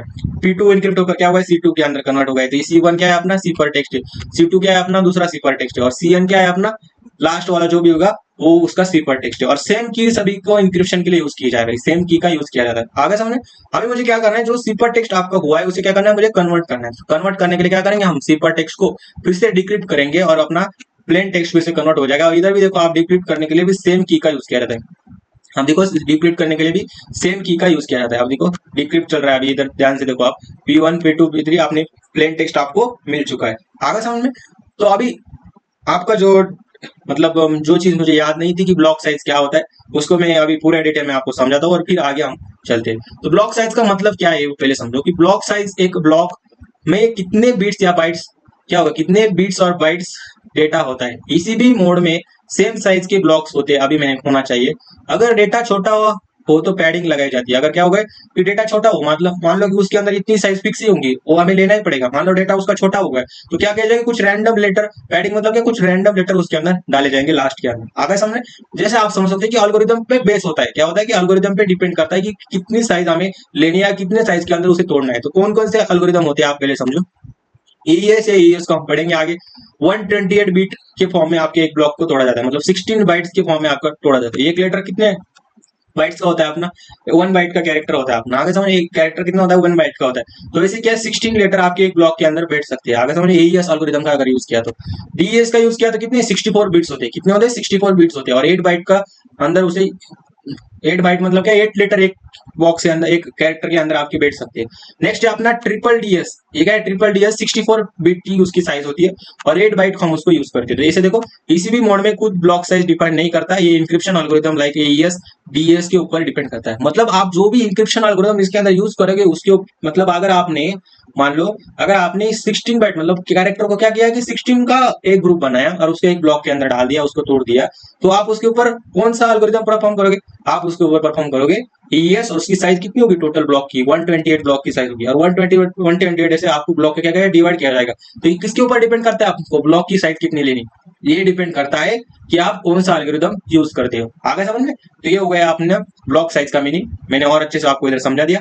अभी मुझे क्या देखना है कि एग्जाम्पल देखना है, मुझे क्या करना है, एग्जाम्पल को देखना है। जो हमने ये पढ़ा ना, कौन सा अपना ईसीबी था, तो उसका एग्जाम्पल हम देख लेते। पहले तो मैंने जो कंसेप्ट मुझे एक्चुअल में पता नहीं तो उसको पूरा डिटेल में मैंने इधर आपको समझा दिया। आगे समझ, अभी समझते हैं एग्जांपल सेटअप क्या है। तो एग्जांपल सेटअप आप देखोगे तो एलिमेंट उसके अंदर होते हैं, प्लेन टेक्स्ट होता है, उसके बाद ब्लॉक साइज होता है, उसके बाद ब्लॉक्स होता है, उसके बाद इंक्रिप्शन की होती है। तो प्लेन टेक्स्ट क्या होता है, डेटा लव डेटा, ये क्या होगा अपना प्लेन टेक्स्ट होगा। इसके अंदर कितने कैरेक्टर है, अभी प्लेन टेक्स्ट के अंदर 12 कैरेक्टर है। तो हम क्या करते हैं कि चार चार कैरेक्टर का एक क्या करते हैं, ब्लॉक साइज करते हैं। क्या करते हैं, चार चार कैरेक्टर का एक ब्लॉक करते हैं। तो कितने हो गए हमारे, चार। आप देखो, डेटा हो गया, लव हो गया, डेटा हो गया। ऐसा क्या किया हमने, चार चार कैरेक्टर के अंदर उसको डिवाइड कर दिया। मतलब आप देखो की क्या उसकी हो गई, की वन हमने यूज की है। रियल इंक्रिप्शन में आउटपुट रैंडम जैसा होता है, यह समझने के लिए सिंपल लेटर यूज कर रहे हैं। आगे समझ में, रियल रियल इंक्रिप्शन के अंदर आपकी साइज भी इतनी नहीं होगी, यह समझने के लिए हमने क्या किया कि उसको चार चार के अंदर उसे डिवाइड किया। आगे समझ, अभी मैंने बता दिया कि कैसे आपके एल्गोरिथम के ऊपर डिपेंड करता है कि वो ब्लॉक की कितनी साइज होगी। ऐसा समझो, अभी क्या है स्टेप वाइज में देखो। पहला स्टेप है कि डेटा क्या होगा, इनक्रिप्ट होगा विद की वन के साथ। तो इनक्रिप्ट होने के बाद आपका सिपर टेक्स्ट क्या आएगा, XA9 ऐसा कुछ सिपर टेक्स्ट आपका आएगा। वैसे लव को हमने क्या किया, इनक्रिप्ट किया। लव को किसके साथ इनक्रिप्ट किया, अपने की वन के साथ इनक्रिप्ट किया। तो आप देखो Q7B2 आपका आ जाएगा। वैसे डेटा हमारा रिपीट हो चुका है, डेटा जैसे रिपीट हो चुका, तो आप देखो अपना साइपर टेक्स्ट भी आपको रिपीट होता नजर आएगा। देखो आगे समझ में, डेटा रिपीट हो गया मतलब कि अपना साइपर टेक्स्ट भी रिपीट होगा। हर ब्लॉक को सेम की से इनक्रिप्ट किया जाता है। अभी देखो, सेम की आपकी यूज की वन आपकी यूज कीजिए। डेटा दो बार आया तो दोनों बार सेम सिपर टेक्स्ट मिलेगा, दोनों बार क्या मिलेगा आपको, सेम सिपर टेक्स्ट मिल जाएगा। तो सिंपल सा एग्जांपल था, आप इसे जाके एक बार पढ़ भी लोगे तो भी आपका काम बन जाएगा। प्लेन टेक्स्ट क्या है, डेटा लव डेटा। उसके बाद सिपर टेक्स्ट आप देखो, X1A9 Q7B2 X1A9, अपना देखो डेटा रिपीट होगा तो डेटा आपको दिखाए। पर आप हमने क्या किया, रियल के अंदर इसका पॉसिबल नहीं है, क्योंकि आप देखो चार चार कैरेक्टर हमने किए। अगर डेटा लव, अगर देखो एट सबसे कम बाइट्स होती है, अपनी 8 कैरेक्टर हम लिख सकते हैं। तो आप देखो, अभी 8 लिखना पे तुमको दो वर्ड एक ही साथ आ जाएंगे, और लास्ट में फिर से हमें क्या करना पड़ेगा, डेटा के साथ हमें टेम्परेरी पैडिंग करनी पड़ेगी, टेम्परेरी कुछ वर्ड हमें लाने पड़ेंगे वहां पे। आगे समझ में, ये रियल इंक्रिप्शन के अंदर होता है, पर हमने समझने के लिए आपको ये लिखा है। पर आपको ये नोट्स जरूर लिखना पड़ेगा। रियल इंक्रिप्शन में आउटपुट रैंडम जैसा होता है, यहाँ समझने के लिए हमने सिंपल लेटर्स यूज करे। आगे समझ में, ये लाइन आपको उधर लिखनी ही पड़ेगी। आगे समझ, तो ये हो गया अपना पूरा किसके बारे में, ईसीबी के बारे में। हमें हमें समझना है कि ईसीबी के मोड के फायदे कौन से, ईसीबी मोड के एडवांटेज क्या है, हमें समझना है। तो सिंपल और फास्ट है, अभी देखा हमने सिंपल और फास्ट ही है। हर ब्लॉक अलग अलग से इनक्रिप्ट होता है, तो पैरेलली प्रोसेसिंग पॉसिबल है इसके अंदर। टेस्टिंग या छोटी नॉन सेंसिटिव डेटा के लिए यूजफुल है। इसी मोड के नुकसान आप देखोगे तो सेम इनपुट पे सेम आउटपुट मिलता है, तो अटैकर पैटर्न गेज कर लेता है। अभी देखा ना हमने कि सेम इनपुट पे आपका सिपर टेक्स्ट सेम जनरेट हो रहा था, तो उसकी वजह से हैकर को पता चल जाए कि ये और ये वर्ड सेम है, मतलब तो वो हैक कर सकते हैं और इजी हो जाएगा उसके लिए। Not secure for images documents and repeated data, images और डॉक्यूमेंट और रिपीटेड डेटा के लिए ये सिक्योर नहीं, क्योंकि रिपीटेड डेटा मतलब क्या होता है आप सभी को पता है, उसको पैटर्न समझ में आ जाता है, क्योंकि सिपर टेक्स्ट भी उसका सेम जनरेट होता है। रियल वर्ल्ड यूज में सिक्योर नहीं माना जाता है, रियल वर्ल्ड वर्क के लिए ये सिक्योर नहीं माना जाता अपना ईसीबी वाला। आगे समझ में। और रियल लाइक एनालॉजी से समझोगे तो देखो, सोचो तुम एक बुक लिख रहे हो, क्या किया आपने, एक बुक लिख रहे हो और हर पेज को सेम लॉक लगाकर सिक्योर कर रहे हो। हर पेज को क्या कर रहे हो, सेम लॉक लगाकर सिक्योर कर रहे हो। अगर कोई पेज बार बार आ जाए तो लॉक भी सेम होगा, तो कोई भी देख के गेज कर सकता है कि ये पेज पहले भी था। आगे समझे, तो एक रियल लाइफ के लिए मैंने बताया कि आपका ऐसे समझो कि एक बुक राइट कर रहे हो, उसके अंदर क्या होगा कि मैं याद रखने के लिए बनाता हूँ ज्यादा, क्योंकि आपके दिमाग में सही से बैठे। मतलब सेम लॉक आपने कर दिया, सभी पेजेस के लिए सेम लॉक लगा दिया, तो अगर वो पेज रिपीट हो गया तो उसको पता चल जाएगा ये पहले तो पेज तो पहले भी आया था। आगे समझे, तो हैकर को भी ऐसे ही पता चलता है कि ये दोनों सिफर टेक्स्ट सेम है, मतलब ये दोनों लेटर क्या हो गए, इधर रिपीट हो गए। आगे ये दोनों क्या है, आप ऐसे समझ सकते कि ये पैटर्न आपका रिपीट हो गया है। आगे समझे। नेक्स्ट है अपना सीबीसी, साइपर ब्लॉक चेनिंग मोड। अभी ये समझने के लिए थोड़ा सा आपको और ध्यान देना पड़ेगा। अब देखो सीबीसी क्या होता है, cipher block chaining mode. Cipher block chaining mode मतलब क्या, सीबीसी मोड में क्या होता है, हर प्लेन टेक्स्ट ब्लॉक पिछले साइपर टेक्स्ट ब्लॉक से एक्सॉर होता है। और इनक्रिप्ट होने से पहले, इनक्रिप्ट होने से पहले क्या होता है कि आपने पिछले साइपर टेक्स्ट के साथ एक्सॉर होता है। अभी आपको कुछ समझ में नहीं आएगा जब तक मैं डायग्राम नहीं दिखाऊंगा। पहले ब्लॉक के लिए कोई सिफर टेक्स्ट नहीं होता, पहले ब्लॉक के लिए कोई भी सिफर टेक्स्ट इनपुट नहीं होता, क्योंकि इनिशियल होता है। तो उधर एक आईवी आता है। आईवी मतलब क्या, इनिशियलाइजेशन वेक्टर यूज होता है। चेनिंग का मतलब है हर ब्लॉक इंक्रिप्शन का रिजल्ट नेक्स्ट ब्लॉक के इंक्रिप्शन को अफेक्ट करता है। जैसे कि ये ब्लॉक इस पे डिपेंड कर रहा है, मतलब क्या हो रहा है, चेनिंग हो रही है। आगे समझे, हर ब्लॉक का इंक्रिप्शन पिछले वाले से डिपेंड कर रहा है, नेक्स्ट ब्लॉक से डिपेंड कर रहा है। आगे समझे। तो आप इधर डायग्राम देख सकते हो कि साइपर ब्लॉक चेनिंग कैसे किस प्रकार होती है। आप एक बार देख भी लोगे तो अभी आपको ये पूरा समझ में आ जाएगा। जैसे आप देखो कि आपने क्या किया कि जो आपका प्लेन टेक्स्ट है और प्लेन टेक्स्ट और आपका इनिशियलाइजेशन वेक्टर है, उसका क्या किया हमने, एक्सॉर इधर कर दिया। एक्सॉर करने के बाद क्या होगा, वो इनक्रिप्ट होगा। क्या होगा, इनक्रिप्ट होगा। इधर इधर सेम की, आप देखो सभी जगह सेम की आपकी यूज की जा रही है। और क्या होगा, जैसे सेम की आपने यूज की तो उसका एक साइपर टेक्स्ट जो होगा ना, तो साइपर टेक्स्ट क्या क्या किया जाएगा, इधर आपका दिया जाएगा फॉर एज, जैसे इधर इनिशियलाइज वेक्टर था ना, ऐसे ही आपका साइपर वेक्टर किसको दिया जाएगा, नेक्स्ट नेक्स्ट जो होगा उसके लिए प्लेन टेक्स्ट होगा, उसको एज इनपुट दिया जाएगा। और प्लेन टेक्स्ट और पिछले वाले का क्या होगा, एक्सॉर इधर हो जाएगा। क्या हो जाएगा, एक्सॉर हो जाएगा। और इधर आप देखो, जैसे आपका सिंपल टेक्स्ट इधर गया वैसे नीचे पूरा आ जाता है। उसको क्या किया जाता है, की के साथ मिलाकर फिर से आपने जो इंक्रिप्ट के लिए यूज की थी, सेम अपनी डिक्रिप्ट के लिए यूज होगी। और उसे डिक्रिप्ट कर क्या किया जाता है, फिर से डिक्रिप्ट होने के बाद फिर से आपका एक आईवी के साथ क्या किया जाता है, आईवी के साथ उसका एक्सॉर किया जाता है। क्या किया जाता है, आईवी के साथ एक्सॉर किया जाता है। और एक्सॉर होने के बाद आपको फिर से क्या मिल जाएगा, प्लेन टेक्स्ट मिलेगा। ऐसे ऐसे क्या करेगा, हर एक स्टेप के लिए रिपीट करेगा। और अभी इधर आईवी यूज हो रहा था, इधर क्या यूज होगा अपना, इधर यूज होगा अपना पिछले वाले का जो सुपर टेक्स्ट है, एज एन वो क्या करेगा, एज एन आईवी आपका यूज होगा कहा, नेक्स्ट टेक्स्ट के लिए। ऐसे आप देखो इधर क्या किया जाएगा, किस टेक्स्ट का यूज किया जा रहा है, CN-1 का टेक्स्ट का यूज किया जा रहा है। और क्या प्लेन टेक्स्ट प्लस CN-1 इनका क्या किया जाएगा, एक्सॉर किया जाएगा। एक्सॉर करने के बाद आपको क्या मिलेगी, एक्सॉर करने के बाद आपकी सेम की यूज होगी इनक्रिप्ट के लिए। और आगे फिर से CN जनरेट होगा और फिर से डिक्रिप्ट डिक्रिप्ट किया जाएगा विद सेम की जो हमने यूज की वही होगा।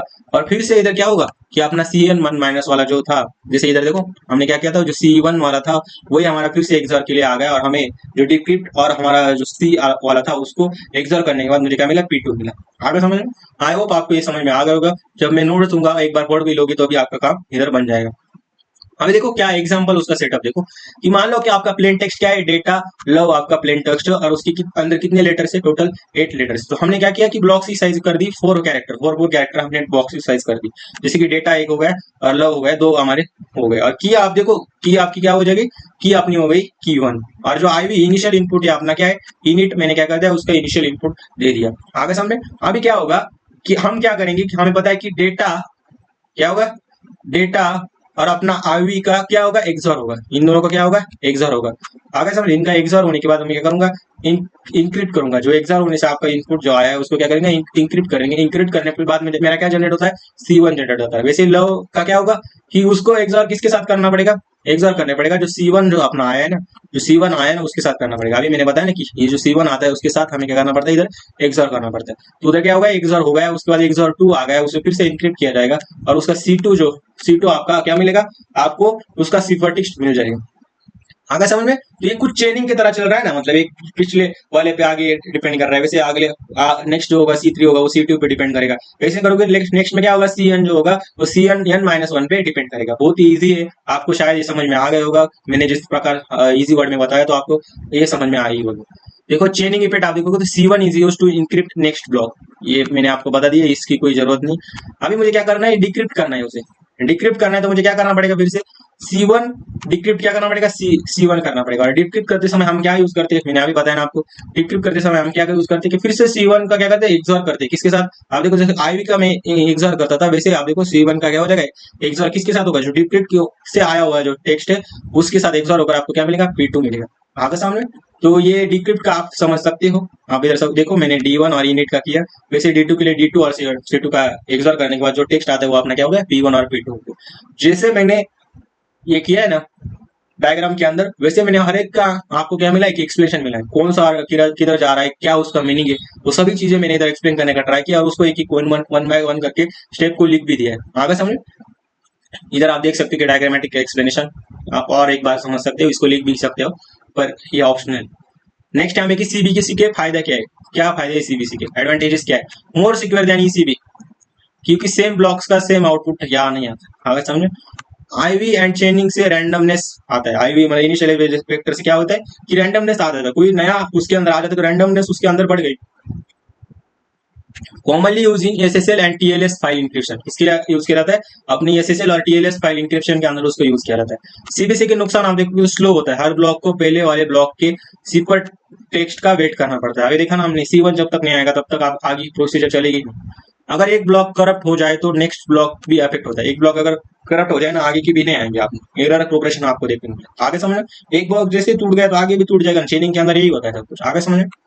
तो रियल लाइफ एनालॉजी ऐसे समझ सकते हो कि सोचो तुम एक चिट्ठिया लिख रहे हो P1 P2, और हर चिट्ठी में लिखने से पहले तुम्हें पिछली वाली चिट्ठी का जवाब पढ़ना पड़ता है। अगर ये जवाब गलत हो तो अगला लेटर भी बेकार हो जाता है। आगे समझे। एक रियल लाइफ एग्जांपल याद रखने के लिए कर सकते हो, पर इसमें कोई ज्यादा अगर जरूरत नहीं थी। आगे समझ। अभी आपने दो बचे हैं, एक CFB और अपना जो आउटपुट वाला था वो बचा है। इधर क्या किया जाता है, आप एक एक लाइन को पढ़ो, ये थोड़ा डिफिकल्ट है समझने के लिए। आपको थोड़ा, मैं जैसे पढ़ रहा हूँ ना वैसी के साथ आप समझते चलो। तो पहले आप देखो कि CFB मोड क्या होता है। CFB मोड क्या होता है उसके बारे में आपको समझना है। सीपर फीडबैक मोड इसका फुल फॉर्म है। क्या है उसका फुल फॉर्म? सीपर फीडबैक मोड इसका फुल फॉर्म है। अभी जैसे जैसे मैं बता रहा हूँ वैसे वैसे मैं डायग्राम के अंदर भी आपको दिखाते चलूंगा। तो CFB मोड में इंक्रिप्शन एल्गोरिदम को बार बार यूज किया जाता है। क्या किया जाता है? इंक्रिप्शन एल्गोरिदम को ही बार बार यूज किया जाता है। आप देखो सभी जब आपको इंक्रिप्शन ही मिलेगा, आप देखो डिक्रिप्शन के लिए भी आपको इंक्रिप्शन ही मिल रहा है, मतलब बार बार इंक्रिप्शन को ही आपको यूज किया जाएगा। आगे समझ में। नेक्स्ट आप देखो, आप देख सकते हो कि प्लेन टेक्स्ट को डायरेक्टली इनक्रिप्ट नहीं करते, पहले इंक्रिप्शन रिजल्ट के कुछ बिट्स लिए जाते हैं, फिर उसका एक्सऑर प्लेन टेक्स्ट के यस बिट से होता है। अभी ये क्या है आपको समझ में नहीं आएगा, पर मैं आपको बता दूं कि प्लेन टेक्स्ट को डायरेक्टली क्या किया जाता है, इनक्रिप्ट नहीं करते, डायरेक्टली इनक्रिप्ट नहीं करते। पहले क्या करते थे, इंक्रिप्शन रिजल्ट के कुछ बिट, मतलब जो भी आपका इधर देखो डायग्राम के अंदर देखो, ये अपना क्या होगा कि इंक्रिप्शन क्या होता है, आपके जो भी बिट्स आए उनको क्या क्या इंक्रिप्ट किया जाता है, और इंक्रिप्शन के कुछ बिट्स का क्या किया जाता है, नीचे आप देखोगे तो यस बिट के साथ क्या किया जाता है, उनकी कुछ बिट्स और यस बिट के साथ क्या किया जाता है, नीचे आपका एक्सऑर किया जाता है। क्या किया जाता है? अपना एक्सऑर किया जाता है। इधर देखो मैंने वही लिखा है ना, एक्सऑर प्लेन टेक्स्ट से कुछ यस बिट से होता है, प्लेन टेक्स्ट यस बिट से होता है। मतलब एक्सऑर किसके साथ होता है? प्लेन टेक्स्ट के कुछ एक्सऑर यस बिट से होता है। आगे समझे। जैसे आप समझ सकते हो कि मान लो कि ब्लॉक की साइज क्या है, 8 बिट्स अपने ब्लॉक की साइज है, और सेगमेंट साइज कितनी है, 4 है। 4 बिट से अपनी ये सेगमेंट जो होगी किसके बीच में होगी, 1 से लेकर n तक के बीच में होगी। यस कितने किसके बीच में होगा, 1 से लेकर n तक के बीच में होगा। और पहला जो होगा अपना इनिशियल वेक्टर क्या होगा, IV1। ये इधर इनिशियल वेक्टर मैंने दे दिया है IV। और की क्या होती है आपने फिक्स अज्यूम, कोई सीक्रेट की है एक्चुअल इंक्रिप्शन बॉक्स उसी से काम करेगा। लेट्स प्लेन टेक्स्ट क्या है अपना 1101, 4 बिट्स 1 सेगमेंट है। आगे समझे तो 4 बिट्स 1 सेगमेंट है। अभी मैं आपको समझाता हूँ एक एक करके, एक स्टेप से मैं आगे पढ़ूंगा। तो IV क्या होता है, इनिशियल वेक्टर। अभी दिखाता हूँ मैं आपको इसके अंदर, जो आपको इधर दिया नहीं पर इधर क्या होता है अपना IV होता है आगे। आगे समझे तो IV को आप इधर दिखा सकते हो, इनिशियल वेक्टर 1010 की क्या होती है अपनी फिक्स अज्यूम सीक्रेट की होती है। तो आप देखो इसके अंदर सभी के अंदर सेम की का यूज किया जाता है, इधर भी सेम की और इधर भी की एक है। अब इधर आपको की निकालनी पड़ेगी। आगे समझे। एक किधर भी की है तो की और की दोनों जगह आपकी की सेम ही यूज की जाएगी। प्लेन टेक्स्ट आप देखो कितने 4 बिट्स का सेगमेंट है, मतलब 1101। तो अपना क्या होगा, ये प्लेन टेक्स्ट होगा 4 बिट्स का segment. Let's assume a block size of n bits, 8 bit का अपना क्या है ब्लॉक साइज है, एंड सेगमेंट साइज कितनी है अपनी 4 है। यस कितना है अपना 4 है, और n कितना है अपना 8 है। अनइनक्रिप्टेड आउटपुट ऑफ IV क्या होगा अपना, ये सिर्फ एग्जांपल के लिए अज्यूम किया गया है। ये देखो ये कुछ IV का आउटपुट क्या होगा, इनक्रिप्टेड होने के बाद अपना इस फॉर्म में अपना इनक्रिप्टेड आउटपुट आ गया। अभी आप देखो कि क्या होता है, मैं जैसे बता रहा हूँ आप वैसे से डायग्राम के अंदर हम हाईलाइट करते चलेंगे। तो पहला स्टेप क्या होता है, इंक्रिप्शन को देखते हैं। इस साइड वाली डायग्राम है ना, उसके बारे में हम समझते हैं। यही डायग्राम आपको निकालना है। इसको कुछ पार्ट आपको दिख नहीं रहा होगा, पर जब PPT से देखोगे तो और अच्छे से आपको एक्सप्लेन हो जाएगा। आगे समझ। तो आप देख सकते हो क्या करना है मुझे, स्टार्ट विद IV। तो सबसे पहले आपको क्या करना पड़ता है, IV से स्टार्ट करना पड़ता है, और अपना IV क्या है 1010 आ गया समझ में।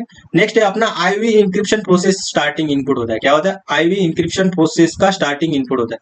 IV का जो इंक्रिप्शन होता है वो क्या होता है, अपना प्रोसेस का स्टार्टिंग इनपुट होता है। जो भी इनपुट आपका दिया जाएगा किसका इंक्रिप्शन होगा, जो भी आपके इनिशियल वेक्टर का जो इंक्रिप्शन करने के बाद जो भी आउटपुट आता है उसको क्या किया जाता है, as an input to the हमारे स्टार्टिंग प्रोसेस के लिए दिया जाता है। नेक्स्ट देखो आप स्टेप 2 क्या है, encrypt IV using the key. कैसे किया जाता है उसको इनक्रिप्ट, IV ब्लॉक को सीपर के अंदर डाला जाता है विद द की इनक्रिप्ट तो अपना इंक्रिप्ट इधर हो जाएगा।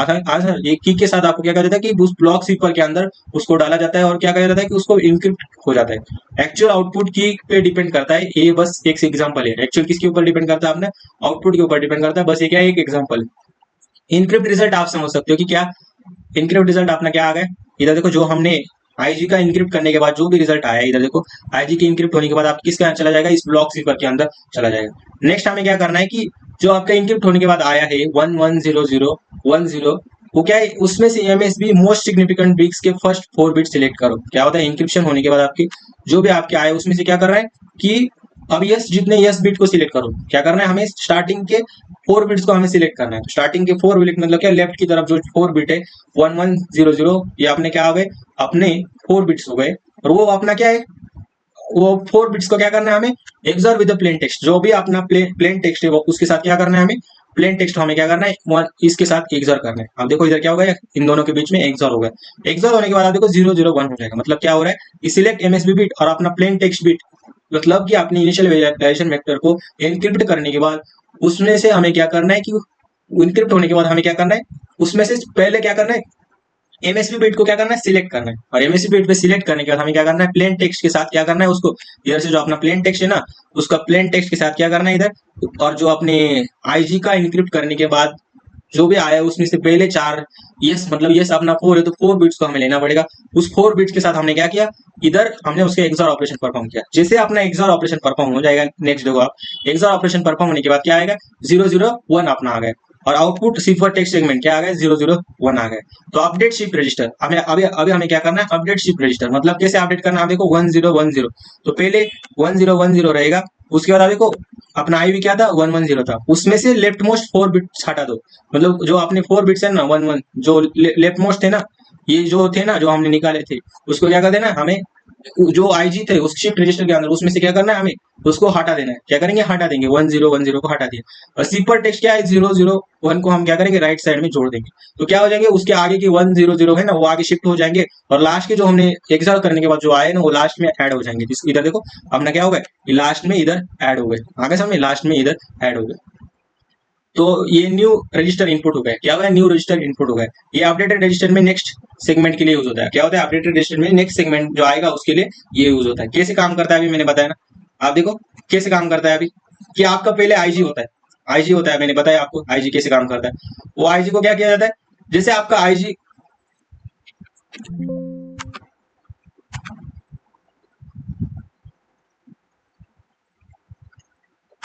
आपका क्या होता है कि पहले आईजी होता है, मतलब इनिशियल इनिशियल वेक्टर आपका होता है। इनिशियल वेक्टर को क्या किया जाता है कि एज एन ए, उसको क्या किया जाता है, पहले तो हम इंक्रिप्ट की तरफ लाते हैं। इनिशियल वेक्टर को क्या कहते हैं, इंक्रिप्ट की तरफ लाते हैं। इंक्रिप्ट होने के बाद उसको क्या जाता है, एक सेम की के साथ इंक्रिप्ट होता है। इंक्रिप्ट होने के बाद क्या करते हैं कि हम जो भी, मान लो यस क्या है, यस हमारी इनपुट अभी बताया ना मैंने, यस क्या होता है अपना, यस अपना होता है सेगमेंट साइज की। सेगमेंट की साइज कितनी लेनी, तो सेगमेंट की साइज होगी 4। तो हम क्या करेंगे, उसमें से 4 बिट्स को लेंगे। 4 बिट्स कौन से लिए, अभी देखो आप, हमने जो 4 बिट सिलेक्ट किए थे वो किसमें से लिए, जो अपना एक्सॉर होने के बाद जो आउटपुट आया ना उसमें से 4 बिट हमने सिलेक्ट किए। तो यस बिट मतलब क्या, सेगमेंट की साइज कितनी लेनी, तो 4 बिट को हमने लेने के बाद नीचे देखो हमने क्या किया, एक्सॉर ऑपरेशन परफॉर्म किया।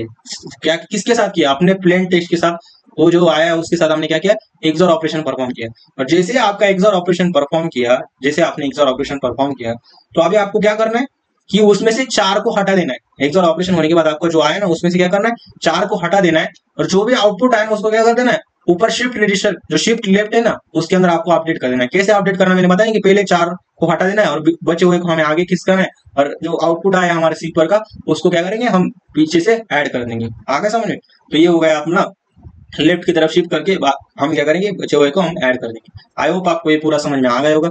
नेक्स्ट हमें अभी समझना है कि डिक्रिप्शन कैसे करते हैं। जो अपना अभी राइट वाला पार्ट है ना, ये राइट वाली जो डायग्राम है ना, इसको अभी हम समझते हैं डिक्रिप्शन कैसे करते हैं। तो डिक्रिप्शन के लिए सेम वैल्यूज अपनी यूज होगी।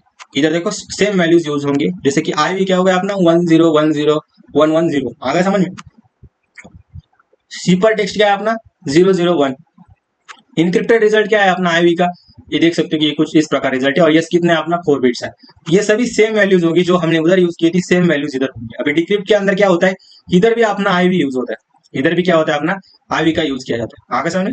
तो आईवी का यूज करने के बाद अपना क्या होगा कि इनक्रिप्ट किया जाएगा। फिर से क्या किया जाएगा, सेम की से अपने आईवी जो था वो सेम वैल्यूज थी, उसको क्या किया जाएगा, फिर से इनक्रिप्ट किया जाएगा। और सेम रिजल्ट आएगा, क्योंकि इंक्रिप्शन ब्लॉक डिटरमिनिस्टिक होता है। आप इधर भी इंक्रिप्ट कर रहे हो, इधर भी इंक्रिप्ट कर रहे हो, आपका क्या होता है, ब्लॉक ये डिटरमिनिस्टिक होता है। सेम आईवी दे रहे हो, सेम उसका क्या कर रहे हैं, आउटपुट ले रहे हैं। उसके बाद हमें क्या करना है कि सिलेक्ट 4 बिट्स फ्रॉम दी, जो अपनी लेफ्ट है वहां से हमें क्या करना है, 4 बिट्स को सिलेक्ट करना है। तो इंक्रिप्ट होने के बाद जो भी आउटपुट आता है उससे क्या करना है, हमें 4 बिट को सिलेक्ट करना है। और 4 बिट को सिलेक्ट करने के बाद अभी हमें क्या करना है कि जो भी अपना सीपर टेक्स्ट आया था, सीपर टेक्स्ट क्या आया था, 001 आया था। तो सीपर टेक्स्ट के साथ मुझे क्या करना है, ये देखो सीपर टेक्स्ट जो आया था ना, उसके साथ आप देखो इधर से आपका एक चला गया। अभी मुझे क्या करना है कि जो सीपर टेक्स्ट अपना आया ना यहाँ से, और जो अपनी एमएसबी सिलेक्ट की है ना आईजी इंक्रिप्ट होने के बाद, तो उसके साथ हमें क्या करना है, एक्सऑर ऑपरेशन परफॉर्म करना है। देखो कैसे एक्सऑर ऑपरेशन परफॉर्म हो, इधर देखो 001 और अपना जो 110 था जो एमएसबी बिट्स थी, और अपना 001 जो एक सुपर टेक्स्ट था उसको हमने क्या किया। आप देखो एक्सऑर करने के बाद फिर से मुझे ओरिजिनल जो प्लेन टेक्स्ट था वो मिल गया, ओरिजिनल प्लेन टेक्स्ट मिल गया। और अपना अपडेट शिफ्ट रजिस्टर है, शिफ्ट रजिस्टर क्या होगा, फिर से अपना जो मैंने पहले आईवी दी थी वही अपना आ गया। और जो पहले जो लेफ्ट मोस्ट 4 बिट थे 101 4 बिट्स थी, उनको फिर से हमने क्या कर दिया, उसमें से निकाल दिया 1010 जो अपना इधर आ रहा था ना, उसको क्या कर दिया हमने, हटा दिया। और उधर क्या ऐड कर दिया मैंने, जो भी अपना सिपर टेक्स्ट आया हुआ था उसको क्या कर दिया हमने, राइट से फिर से ऐड कर दिया। तो न्यू रजिस्टर इनपुट भी अपना इधर अपडेट हो चुका है। ऐसे ही चलता रहता है, चलता रहता है। जितने ब्लॉक्स होंगे उतने उतने कैरेक्टर होंगे, जितना होगा उस साइज होंगी, उसमें ये बढ़ते रहेंगे। आगे समझ, आई होप आपको ये पूरा समझ में आ गया होगा। इसको तैयार करने में मुझे बहुत सोचना पड़ा था कि कैसे क्या करना है, कि कैसे मैं डायग्राम निकालूं। इसके लिए बहुत टाइम दिया था, पर ये आपको डिफिकल्ट लग सकता है, पर मैंने बहुत ही अच्छे वे से आपको बताने का ट्राई किया। आगे समझ, तो ये हो गया अपना पूरा सिपर फीडबैक मोड। अभी हम समझते हैं उसके, इधर एक बार उसको पढ़ भी लो, आपके रिवीजन के लिए अच्छा है, पेपर के पहले आप इसे देख भी सकते हैं। अभी मुझे की पॉइंट्स देखने हैं। तो CPB mode does not use the decryption function, मैंने अभी बताया कि कोई भी डिक्रिप्शन फंक्शन इसके अंदर नहीं होता, ओनली इंक्रिप्शन एल्गोरिथम इसके अंदर यूज होता है। IV is very important, same IV और सेम की का सेम सिपर टेक्स्ट, आप देखो सेम आईवी और सेम की का यूज करते हैं तो सेम सिपर टेक्स्ट का आता है अपना। ये मोड स्ट्रीम साइपर की तरह बिहेव करता है। स्ट्रीम साइपर बताया ना मैंने, किसी ब्लॉक के अंदर उसको तोड़ा जाता है और आगे जाकर आप उसको क्या करते हैं, एक्सऑर ऑपरेशन परफॉर्म करते हैं की के साथ। स्ट्रीमिंग डेटा आगे समझ में। एडवांटेज देखोगे तो error in one block affect only few future block, एक के अंदर अगर एरर आ गया तो आगे के सभी के अंदर एरर आ जाएगा। Can work with the data smaller than block size, can work with the data smaller than block size. ये है कि मतलब error in one block affect only few future of block, जैसे चेनिंग के अंदर नहीं होता था। चेनिंग के अंदर अगर एक के अंदर एरर आ गया ना, सभी के अंदर एरर आ जाता था। इधर देखो can work with the data smaller than block size, block size अगर कोई स्मॉलर है तो उसके साथ भी वर्क कर सकते थे। ये इसके एडवांटेज हो गए। डिसएडवांटेज देखोगे तो स्लो, ये पैरेलल प्रोसेसिंग चाहिए हो, पैरेलल प्रोसेसिंग चाहिए हो तो ये पैरेलल प्रोसेसिंग चाहिए हो तो इधर आपका पॉसिबल नहीं, बिकॉज चेनिंग है उसके अंदर। IV must be unique and unpredictable, IV क्या है इसका, must be unique and unpredictable. इसको बार एक बार पढ़ लो, ज्यादा उसके अंदर टाइम देने की जरूरत नहीं। रियल लाइफ एग्जांपल से समझो तो और अच्छे से आपको क्लियर होगा। कि सोचो एक सिक्योर चैट ऐप यूज कर रहे हो, आप क्या कर रहे हो, सिक्योर चैट ऐप यूज कर रहे हो, जिसमें मैसेजेस रियल टाइम में छोटे छोटे पार्ट्स पैकेट्स में भेजते हैं। क्या करते हैं, मैसेज एक्चुअल में आपके छोटे छोटे पार्ट में क्या होते हैं कि भेजे जाते हैं। ऐसे समझो कि सीएफडी मोड का रोल क्या है इसके अंदर। तो सीएफडी मोड को डेटा को थोड़ा थोड़ा थोड़ा करके इंक्रिप्ट करता है। क्या करते, थोड़ा थोड़ा करके इंक्रिप्ट करता है, जैसे एक स्ट्रिंग। ये इंक्रिप्शन एल्गोरिथम दोनों इंक्रिप्शन और डिक्रिप्शन के लिए यूज करता है। इसे इम्प्लीमेंटेशन क्या होता है, सिंपल होता है। अगर किसी एक ब्लॉक में एरर आ जाए तो सिर्फ उस ब्लॉक को तक ही अफेक्ट करता है, पूरे मैसेज शायद नहीं खराब होती। आगे समझ में, पूरे मैसेज की चेन खराब नहीं होती इस वजह से। इसीलिए वॉइस कॉल या लाइव चैट में यह बेस्ट है, जहां डेटा कंटिन्यूसली क्या होता है, फ्लो होता रहता है। आगे सामने, अगर आप मैसेज भेजते हो तो हर छोटा पार्ट सीएफजी से इंक्रिप्ट होता है, रिसीवर पे सेम प्रोसेस से डिक्रिप्ट होता है, मैसेज सिक्योर रहता है विदाउट डिले। आगे समझ में, तो ये आप एग्जांपल उसके अंदर ऐड कर सकते हो और अच्छे से आपको समझ में आ जाएगा। कि मान लो सिक्योर चैट ऐप है, उस सिक्योर चैट ऐप के अंदर ज्यादातर यूज किया जाता है, क्योंकि इसमें इंक्रिप्शन आपका थोड़े थोड़े पार्ट में डिवाइड किया जाता है। थोड़े थोड़े पार्ट के अंदर अगर एक भी फेल हो गया तो वो डायरेक्टली एंटायर को फेल नहीं करता हो। अगर एक फेल हो गया तो कोई बात नहीं, क्या करेगा वो आगे बढ़ता रहता है। तो इसीलिए उसको, तो आप देखो किसके अंदर यूज किया जाता है मोस्ट ऑफ दी, आप अभी आपने देखा होगा कि इसके अंदर आपकी जो चैट्स ऐप है उसके अंदर कॉल ऑप्शन है, उसके अंदर ज्यादातर इसको यूज किया जाता है। वॉइस कॉल्स या लाइव चैट्स के अंदर इसको यूज किया जाता है। तो सीएफडी मोड आपको अभी आई होप आपको समझ में आ गया होगा। इसको एक बार पढ़ लो, जो मैं कहानी जो लिखी है उसको एक बार पढ़ लो, पूरा आपको समझ में आ जाएगा। व्हाट इज ओएपी मोड, ओएपी मोड क्या है इसको अभी हमें समझना है। और ये अपना लास्ट है, उसके बाद डेटा सर्विस अटैक से उसको एक बार अपना डीडॉस अटैक से उसको एक बार ले लेता और बाकी अपना खत्म हो जाएगा। तो ओएफबी मोड क्या होता है उसको हम समझते हैं। तो ओएफबी मोड का फुल फॉर्म है आउटपुट फीडबैक मोड। इसमें इंक्रिप्शन एल्गोरिदम का आउटपुट फीडबैक के फॉर्म में यूज होता है। अब तक जो हम पढ़ रहे थे ना उसी क्या पढ़ा था हमने, सीएफबी, इसके अंदर किसके ऊपर डिपेंड करता था, अपना सिफर टेक्स्ट के अंदर एज एन इनपुट दिया था। अभी देखो इधर क्या कहते हैं, जो आउटपुट है उसको ही क्या कहते हैं, एज एन इनपुट दिया जाता है। मतलब कि आउटपुट मोड का फुल फॉर्म है आउटपुट फीडबैक मोड। इसमें इंक्रिप्शन एल्गोरिदम का आउटपुट फीडबैक के फॉर्म में यूज किया जाता है। क्या कहते हैं, आउटपुट का जो फीडबैक है वो यूज किया जाता है, उधर क्या कहता है सिफर टेक्स्ट का फीडबैक यूज किया जाता था। नेक्स्ट नेक्स्ट इंक्रिप्शन में स्टेप के लिए यूज किया जाता था, आउटपुट फीडबैक को ही नेक्स्ट इंक्रिप्शन के स्टेप के लिए यूज किया जाता है। कैसे किया जाता है, मेरा डायग्राम के अंदर थोड़ा सा चेंज है, दोनों के अंदर कुछ ज्यादा डिफरेंस नहीं है, सिर्फ थोड़ा सा चेंज है, वो आपको समझ में आ जाएगा। इसका मेन फायदा है कि सेम प्लेन टेक्स्ट को अगर बार बार इंक्रिप्ट करो तो डिफरेंट सिफर टेक्स्ट मिलेगा। मतलब इसका मेन फायदा यही कि आपका जो सेम प्लेन टेक्स्ट है उसके लिए सेम सिफर टेक्स्ट जनरेट होता है, तो इधर नहीं होगा। उधर आप देखो कि सेम टेक्स्ट के लिए भी डिफरेंट आपका क्या हो सकता है, सिफर टेक्स्ट मिलेगा। आगे समझ में बेसिक आइडिया देखो तो ओओबी मोड में ब्लॉक सिपर या स्ट्रीम सिपर बनाया जाता है। लोग क्या किया जाता है, ब्लॉक सिपर को स्ट्रीम सिपर की तरह यूज किया जाता है। और यहाँ प्लेन टेक्स्ट ब्लॉक को डायरेक्टली इंक्रिप्ट नहीं किया जाता। क्या किया जाता है, प्लेन टेक्स्ट जो बॉक्स ब्लॉक है उसको डायरेक्टली इंक्रिप्ट नहीं किया जाता।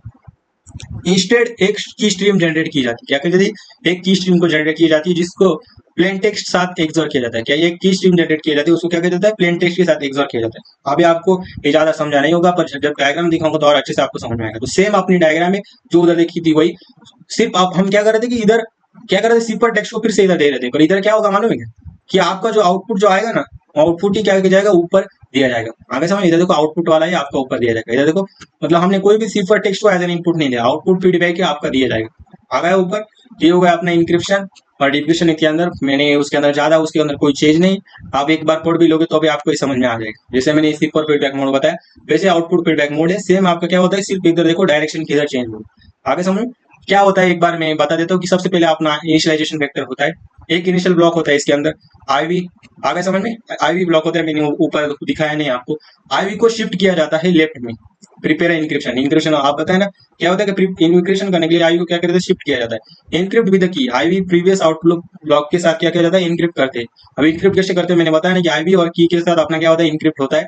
और इनक्रिप्ट होने के बाद उसमें से जितने यस बिट्स है उसमें से क्या किया जाता है कि इंक्रिप्टेड आउटपुट से मोस्ट सिग्निफिकेंट बिट्स क्या किया जाता है, लेफ्ट बिट्स मतलब जो स्टार्टिंग है और उससे क्या किया जाता है, निकाला जाता है। निकालने के बाद हम क्या करते हैं कि यस बिट आउटपुट को एक्सॉर किया जाता है प्लेन टेक्स्ट के साथ। क्या किया जाता है, एक जो प्लेन हमने जो निकाला है यस बिट और अपना प्लेन टेक्स्ट उसका क्या जाता है, क्या दिया जाता है, एक्सॉर किया जाता है। क्या किया जाता है, एक्सॉर किया जाता है। और एक्सॉर करने के बाद आपको क्या मिलता है, सिर्फ टेक्स्ट ब्लॉक मिलता है। अभी किधर भी नहीं जाएगा, डायरेक्टली आपका किसका जाएगा, आपका डिक्रिप्शन के लिए वो चला जाएगा। मतलब कि फीडबैक लूप इधर कैसे होगा, सिपर टेक्स्ट की जगह इंक्रिप्टेड आउटपुट को नेक्स्ट राउंड के इनपुट के लिए शिफ्ट किया जाता है। क्या किया जाता है, सिपर टेक्स्ट की जगह उसको क्या किया जाता है, नेक्स्ट राउंड के लिए शिफ्ट किया जाता है। आगे समझ, लेफ्ट शिफ्ट अभी मैंने बताया ना, प्रोसेस को रिपीट होता है और नेक्स्ट ब्लॉक के लिए क्या होता है, प्रोसेस अपना रिपीट होता रहता है। आगे उसी लिए हमने क्या किया, उसे आउटपुट के फीडबैक दे दिया। डिप्रेशन के अंदर क्या होता है, सेम जो था वही यूज होगा, सेम आईवी यूज होगा, उसे इनक्रिप्ट किया जाएगा, सेम की से इनक्रिप्ट किया जाएगा। और इधर कोई डिक्रिप्ट मेथड नहीं होती, इधर भी सेम आपकी इनक्रिप्ट मेथड होती है। इनक्रिप्ट होने के बाद मुझे क्या करना है,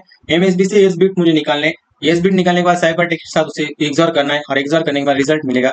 और ये एस बिट आउटपुट फिर से फीडबैक में यूज होता है अगले ब्लॉक के लिए। जो भी आपका आउटपुट आ रहा है, आप देखो आउटपुट फिर से क्या होगा, आउटपुट आ रहा है उसको क्या होगा, फिर से हम यूज करेंगे, क्या करेंगे, फिर से यूज करेंगे नेक्स्ट ब्लॉक के लिए। आगे समझ, तो ये हो गया अपना पूरा क्या, पूरा अपना जो अपना आउटपुट फीडबैक है वो उधर खत्म हो चुका है। दोनों को मैंने एक साथ बताने की कोशिश की तो आपको समझ में आ ही होगा। अभी मुझे समझना है कि एक्सॉर का रोल क्या होता है, एक बार मैं उनको एक्सप्लेन कर देता हूँ। तो एक्सॉर का रोल मैंने बताया कि प्लेन टेक्स्ट और की स्ट्रीम के साथ क्या होता है, एक्सॉर होकर अपना सिफर टेक्स्ट आता है और फिर सिफर की और की स्ट्रीम का यूज करके अपना क्या आता है, प्लेन टेक्स्ट आता है। एक्सॉर कैसे होता है, आप लोगों को पता है कि सेम वैल्यू होगी तो 0 आएगा और डिफरेंट वैल्यू होगी तो 1 आएगा। आगे समझे, तो ये पूरे कॉन्सेप्ट है उसको मैंने एक बार फिर से रिवीजन कर दिया डायग्राम के, आप उसे पढ़ भी सकते हैं। रियल लाइफ सिनेरियो इसका देखना है तो आप देखो, तुम व्हाट्सएप पे किसी को मैसेज भेजते हो, हेलो मैसेज भेजते हो, अज्यूम करो ईच कैरेक्टर उसका क्या है, एक ब्लॉक है। ईच कैरेक्टर क्या है, ये अलग ऐसा ब्लॉक करो कि क्या है, अपना सीक्रेट पासवर्ड है। आई भी क्या एक रैंडम नंबर है सेशन स्टार्ट में, इनिशियलाइजेशन वेक्टर आपने यूज किया है। व्हाट्सएप में आईवी जनरेट करता है, जैसे कि आईवी मान लो कि 7890 एक आईवी जनरेट होगा, इनिशियलाइजेशन वेक्टर आपने जनरेट हुआ। आईवी को क्या करते हैं, इनक्रिप्ट करते हैं सीक्रेट की, क्या करते हैं हम इनक्रिप्ट करते हैं, तो उसका आउटपुट क्या आएगा, 0 या 1 मान लो कुछ फॉर्म में आउटपुट आएगा। और एच को क्या करते हैं, आस्की कोड में कन्वर्ट करते हैं 0 1 1। और उसको क्या करते हैं कि हम उसमें से क्या करते हैं कि जो अपना पहले पहले जो भी बिट्स होगी उसको क्या करेंगे, हम उसमें से जो बिट्स लेंगे और उसका एक्सॉर करेंगे। एक्सॉर करने के बाद आपको क्या मिलेगा, एक C1 मिलेगा। और ओएन को फिर से इंक्रिप्ट करता है, क्या करता है आउटपुट को हम क्या करते हैं फिर से इंक्रिप्ट के लिए भेज लेते हैं, क्या करते हैं इंक्रिप्ट के लिए भेज देते हैं। तो ई को भी सेम सेम ही अपना नेक्स्ट नेक्स्ट कैरेक्टर क्लिक करके चलेगा, प्रोसीजर चलता रहेगा। आगे समझ आउटपुट फीडबैक देता जाएगा और फिर सीएच के बाद ई, उसके बाद एल, उसके बाद एल, तो पूरा आपका हेलो होने के बाद आपको एक सिंपल टेक्स्ट मिल जाएगा। आगे समझ में।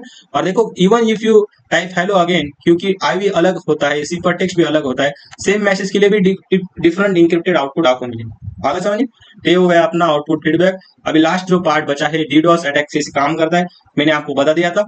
इसको आप सिर्फ एक बार पढ़ के जाओ कि इसके अंदर टाइप कौन से होते हैं, क्या होता है, रियल लाइफ कौन सा होता है, तो ये आप एक बार पढ़ के चले जाओ। डीडोस अटैक पहले भी एक बार हम कर चुके हैं, उसके बाद मैंने दूसरी बार आपको इधर दे दिया और तीसरी बार आपको इधर में आपको सिर्फ 8 मार्क के लिए कैसा आंसर लिखना है वो मैं इधर बता दे रहा हूँ। डीडोस अटैक के बारे में आपको पता चल गया कि ट्रैफिक जैसे वेबसाइट के ऊपर ज्यादा रिक्वेस्ट आ जाती है, डमी क्या करते हैं कि कोई कंप्यूटर डमी कंप्यूटर्स क्या करते हैं कि बहुत ज्यादा रिक्वेस्ट डाल देते हैं किसी वेबसाइट के ऊपर, तो उसका सर्वर लोड क्या करता है बढ़ जाता है या सर्वर डाउन होने के चांसेस है। जैसे सर्वर लोड बढ़ गया, सर्वर डाउन हो गया, तो वेबसाइट क्या हो जाएगी, स्लो हो जाएगी या क्रैश हो जाएगी। उससे क्या होगा, उसका रेपुटेशन खराब होगा। ये सभी चीजें मैं आपको बता चुका हूँ। टाइप्स आप देखोगे कौन कौन से होते हैं। वॉल्यूम बेस्ड अटैक्स मतलब कि टारगेट की बैंडविड्थ को ओवरलोड करना, क्या करना, टारगेट की बैंडविड्थ को ओवर करना, मतलब कि flooding target with a huge amount of traffic like a UDP या floods। प्रोटोकॉल्स अटैक मतलब कि नेटवर्क प्रोटोकॉल्स की वर्नेबिलिटीज को एक्सप्लोर करना। सीन फूड अटैक जिसमें कनेक्शन रिक्वेस्ट को ओवरलोड किया जाता है, आगे सामने। और एप्लीकेशन लेयर अटैक मतलब वेब सर्वर या एप्लीकेशन लेयर को टारगेट करना जहां रिक्वेस्ट ज्यादा कॉम्प्लेक्स होती है। एचटीटीपी फूड जिसमें बहुत ज्यादा वेब पेजेस रिक्वेस्ट भेजी जाती है एक ही साथ, आगे समझे। तो कौन कौन सी होती है मैंने इधर एक्सप्लेन कर दिया। नेक्स्ट है कि आप कैसे प्रोटेक्ट कर सकते हो उसके अंदर, तो ट्रैफिक फिल्टरिंग आप इसके अंदर लगा सकते हो कि जो भी सस्पिशियस ट्रैफिक को ब्लॉक करना पड़ता है। रेट लिमिटिंग मतलब कि किसी भी आईपी से लिमिटेड नंबर ऑफ रिक्वेस्ट ही अलो करता है। नेक्स्ट है अपना use CDN content delivery network, traffic को डिस्ट्रीब्यूट करता है ताकि वो ओवरलोड ना हो जाए। ट्रैफिक को क्या कहता है, डिस्ट्रीब्यूट किया करना। डीडॉस प्रोटेक्शन सर्विसेज जैसे क्लाउड फेयर हो गया, आकामी जैसी कंपनीज को स्पेशल डीडॉस मिटिगेशन टूल्स होते हैं उनके पास। इसी को यूज करके हम क्या करेंगे, डीडॉस प्रोटेक्शन सर्विसेज करेंगे। फायरवॉल एंड आईडीएस का यूज करेंगे, जैसे instruction detection and prevention system लगाना। तो इतने सारे टॉपिक्स आपके क्या आ जाएंगे, प्रोटेक्शन के अंदर आ जाएंगे। तो इन सभी को आपको क्या करना है, लिखना है और उसका एक्सप्लेनेशन आपको देना पड़ेगा। नेक्स्ट है अपना कि रियल लाइफ एग्जाम्पल, इसको आप पढ़ लो एक बार क्या है क्या नहीं। तो इतने ही सारे एग्जाम्पल थे, ये एग्जाम्पल आपको देना है। ये सभी चीजें मैंने बता दी आपको। शायद आपको ये लेक्चर पूरा समझ में आ गया होगा, पूरे इजी वर्ड में बताने का मैंने ट्राई किया है। और कोई भी डाउट आता है तो इसके ऊपर मुझे बता दो, मैं उसके ऊपर और कोई सोल्यूशन चाहिए तो मैं उधर भेज दूंगा एज एन पीडीएफ फॉर्मेट में आगे सामने। और ये अपना लिंक्डइन अकाउंट है, यहाँ पे भी कनेक्ट हो सकते हो और इसको फॉलो करो जल्द से जल्द। और इसके ऊपर भी हम नया नया कंटेंट लाने वाले हैं कि छोटे छोटे कॉन्सेप्ट जो आपको इंटरव्यूज के अंदर हेल्प करेंगे, वो सभी चीजें हम इसके ऊपर लाएंगे आगे सामने। तो यही था इस वीडियो के अंदर। आज के लिए इतना ही, बाकी का हम नेक्स्ट लेक्चर के अंदर देखेंगे। तब तक के लिए ओके बाय, पढ़ाई करते रहे। All the very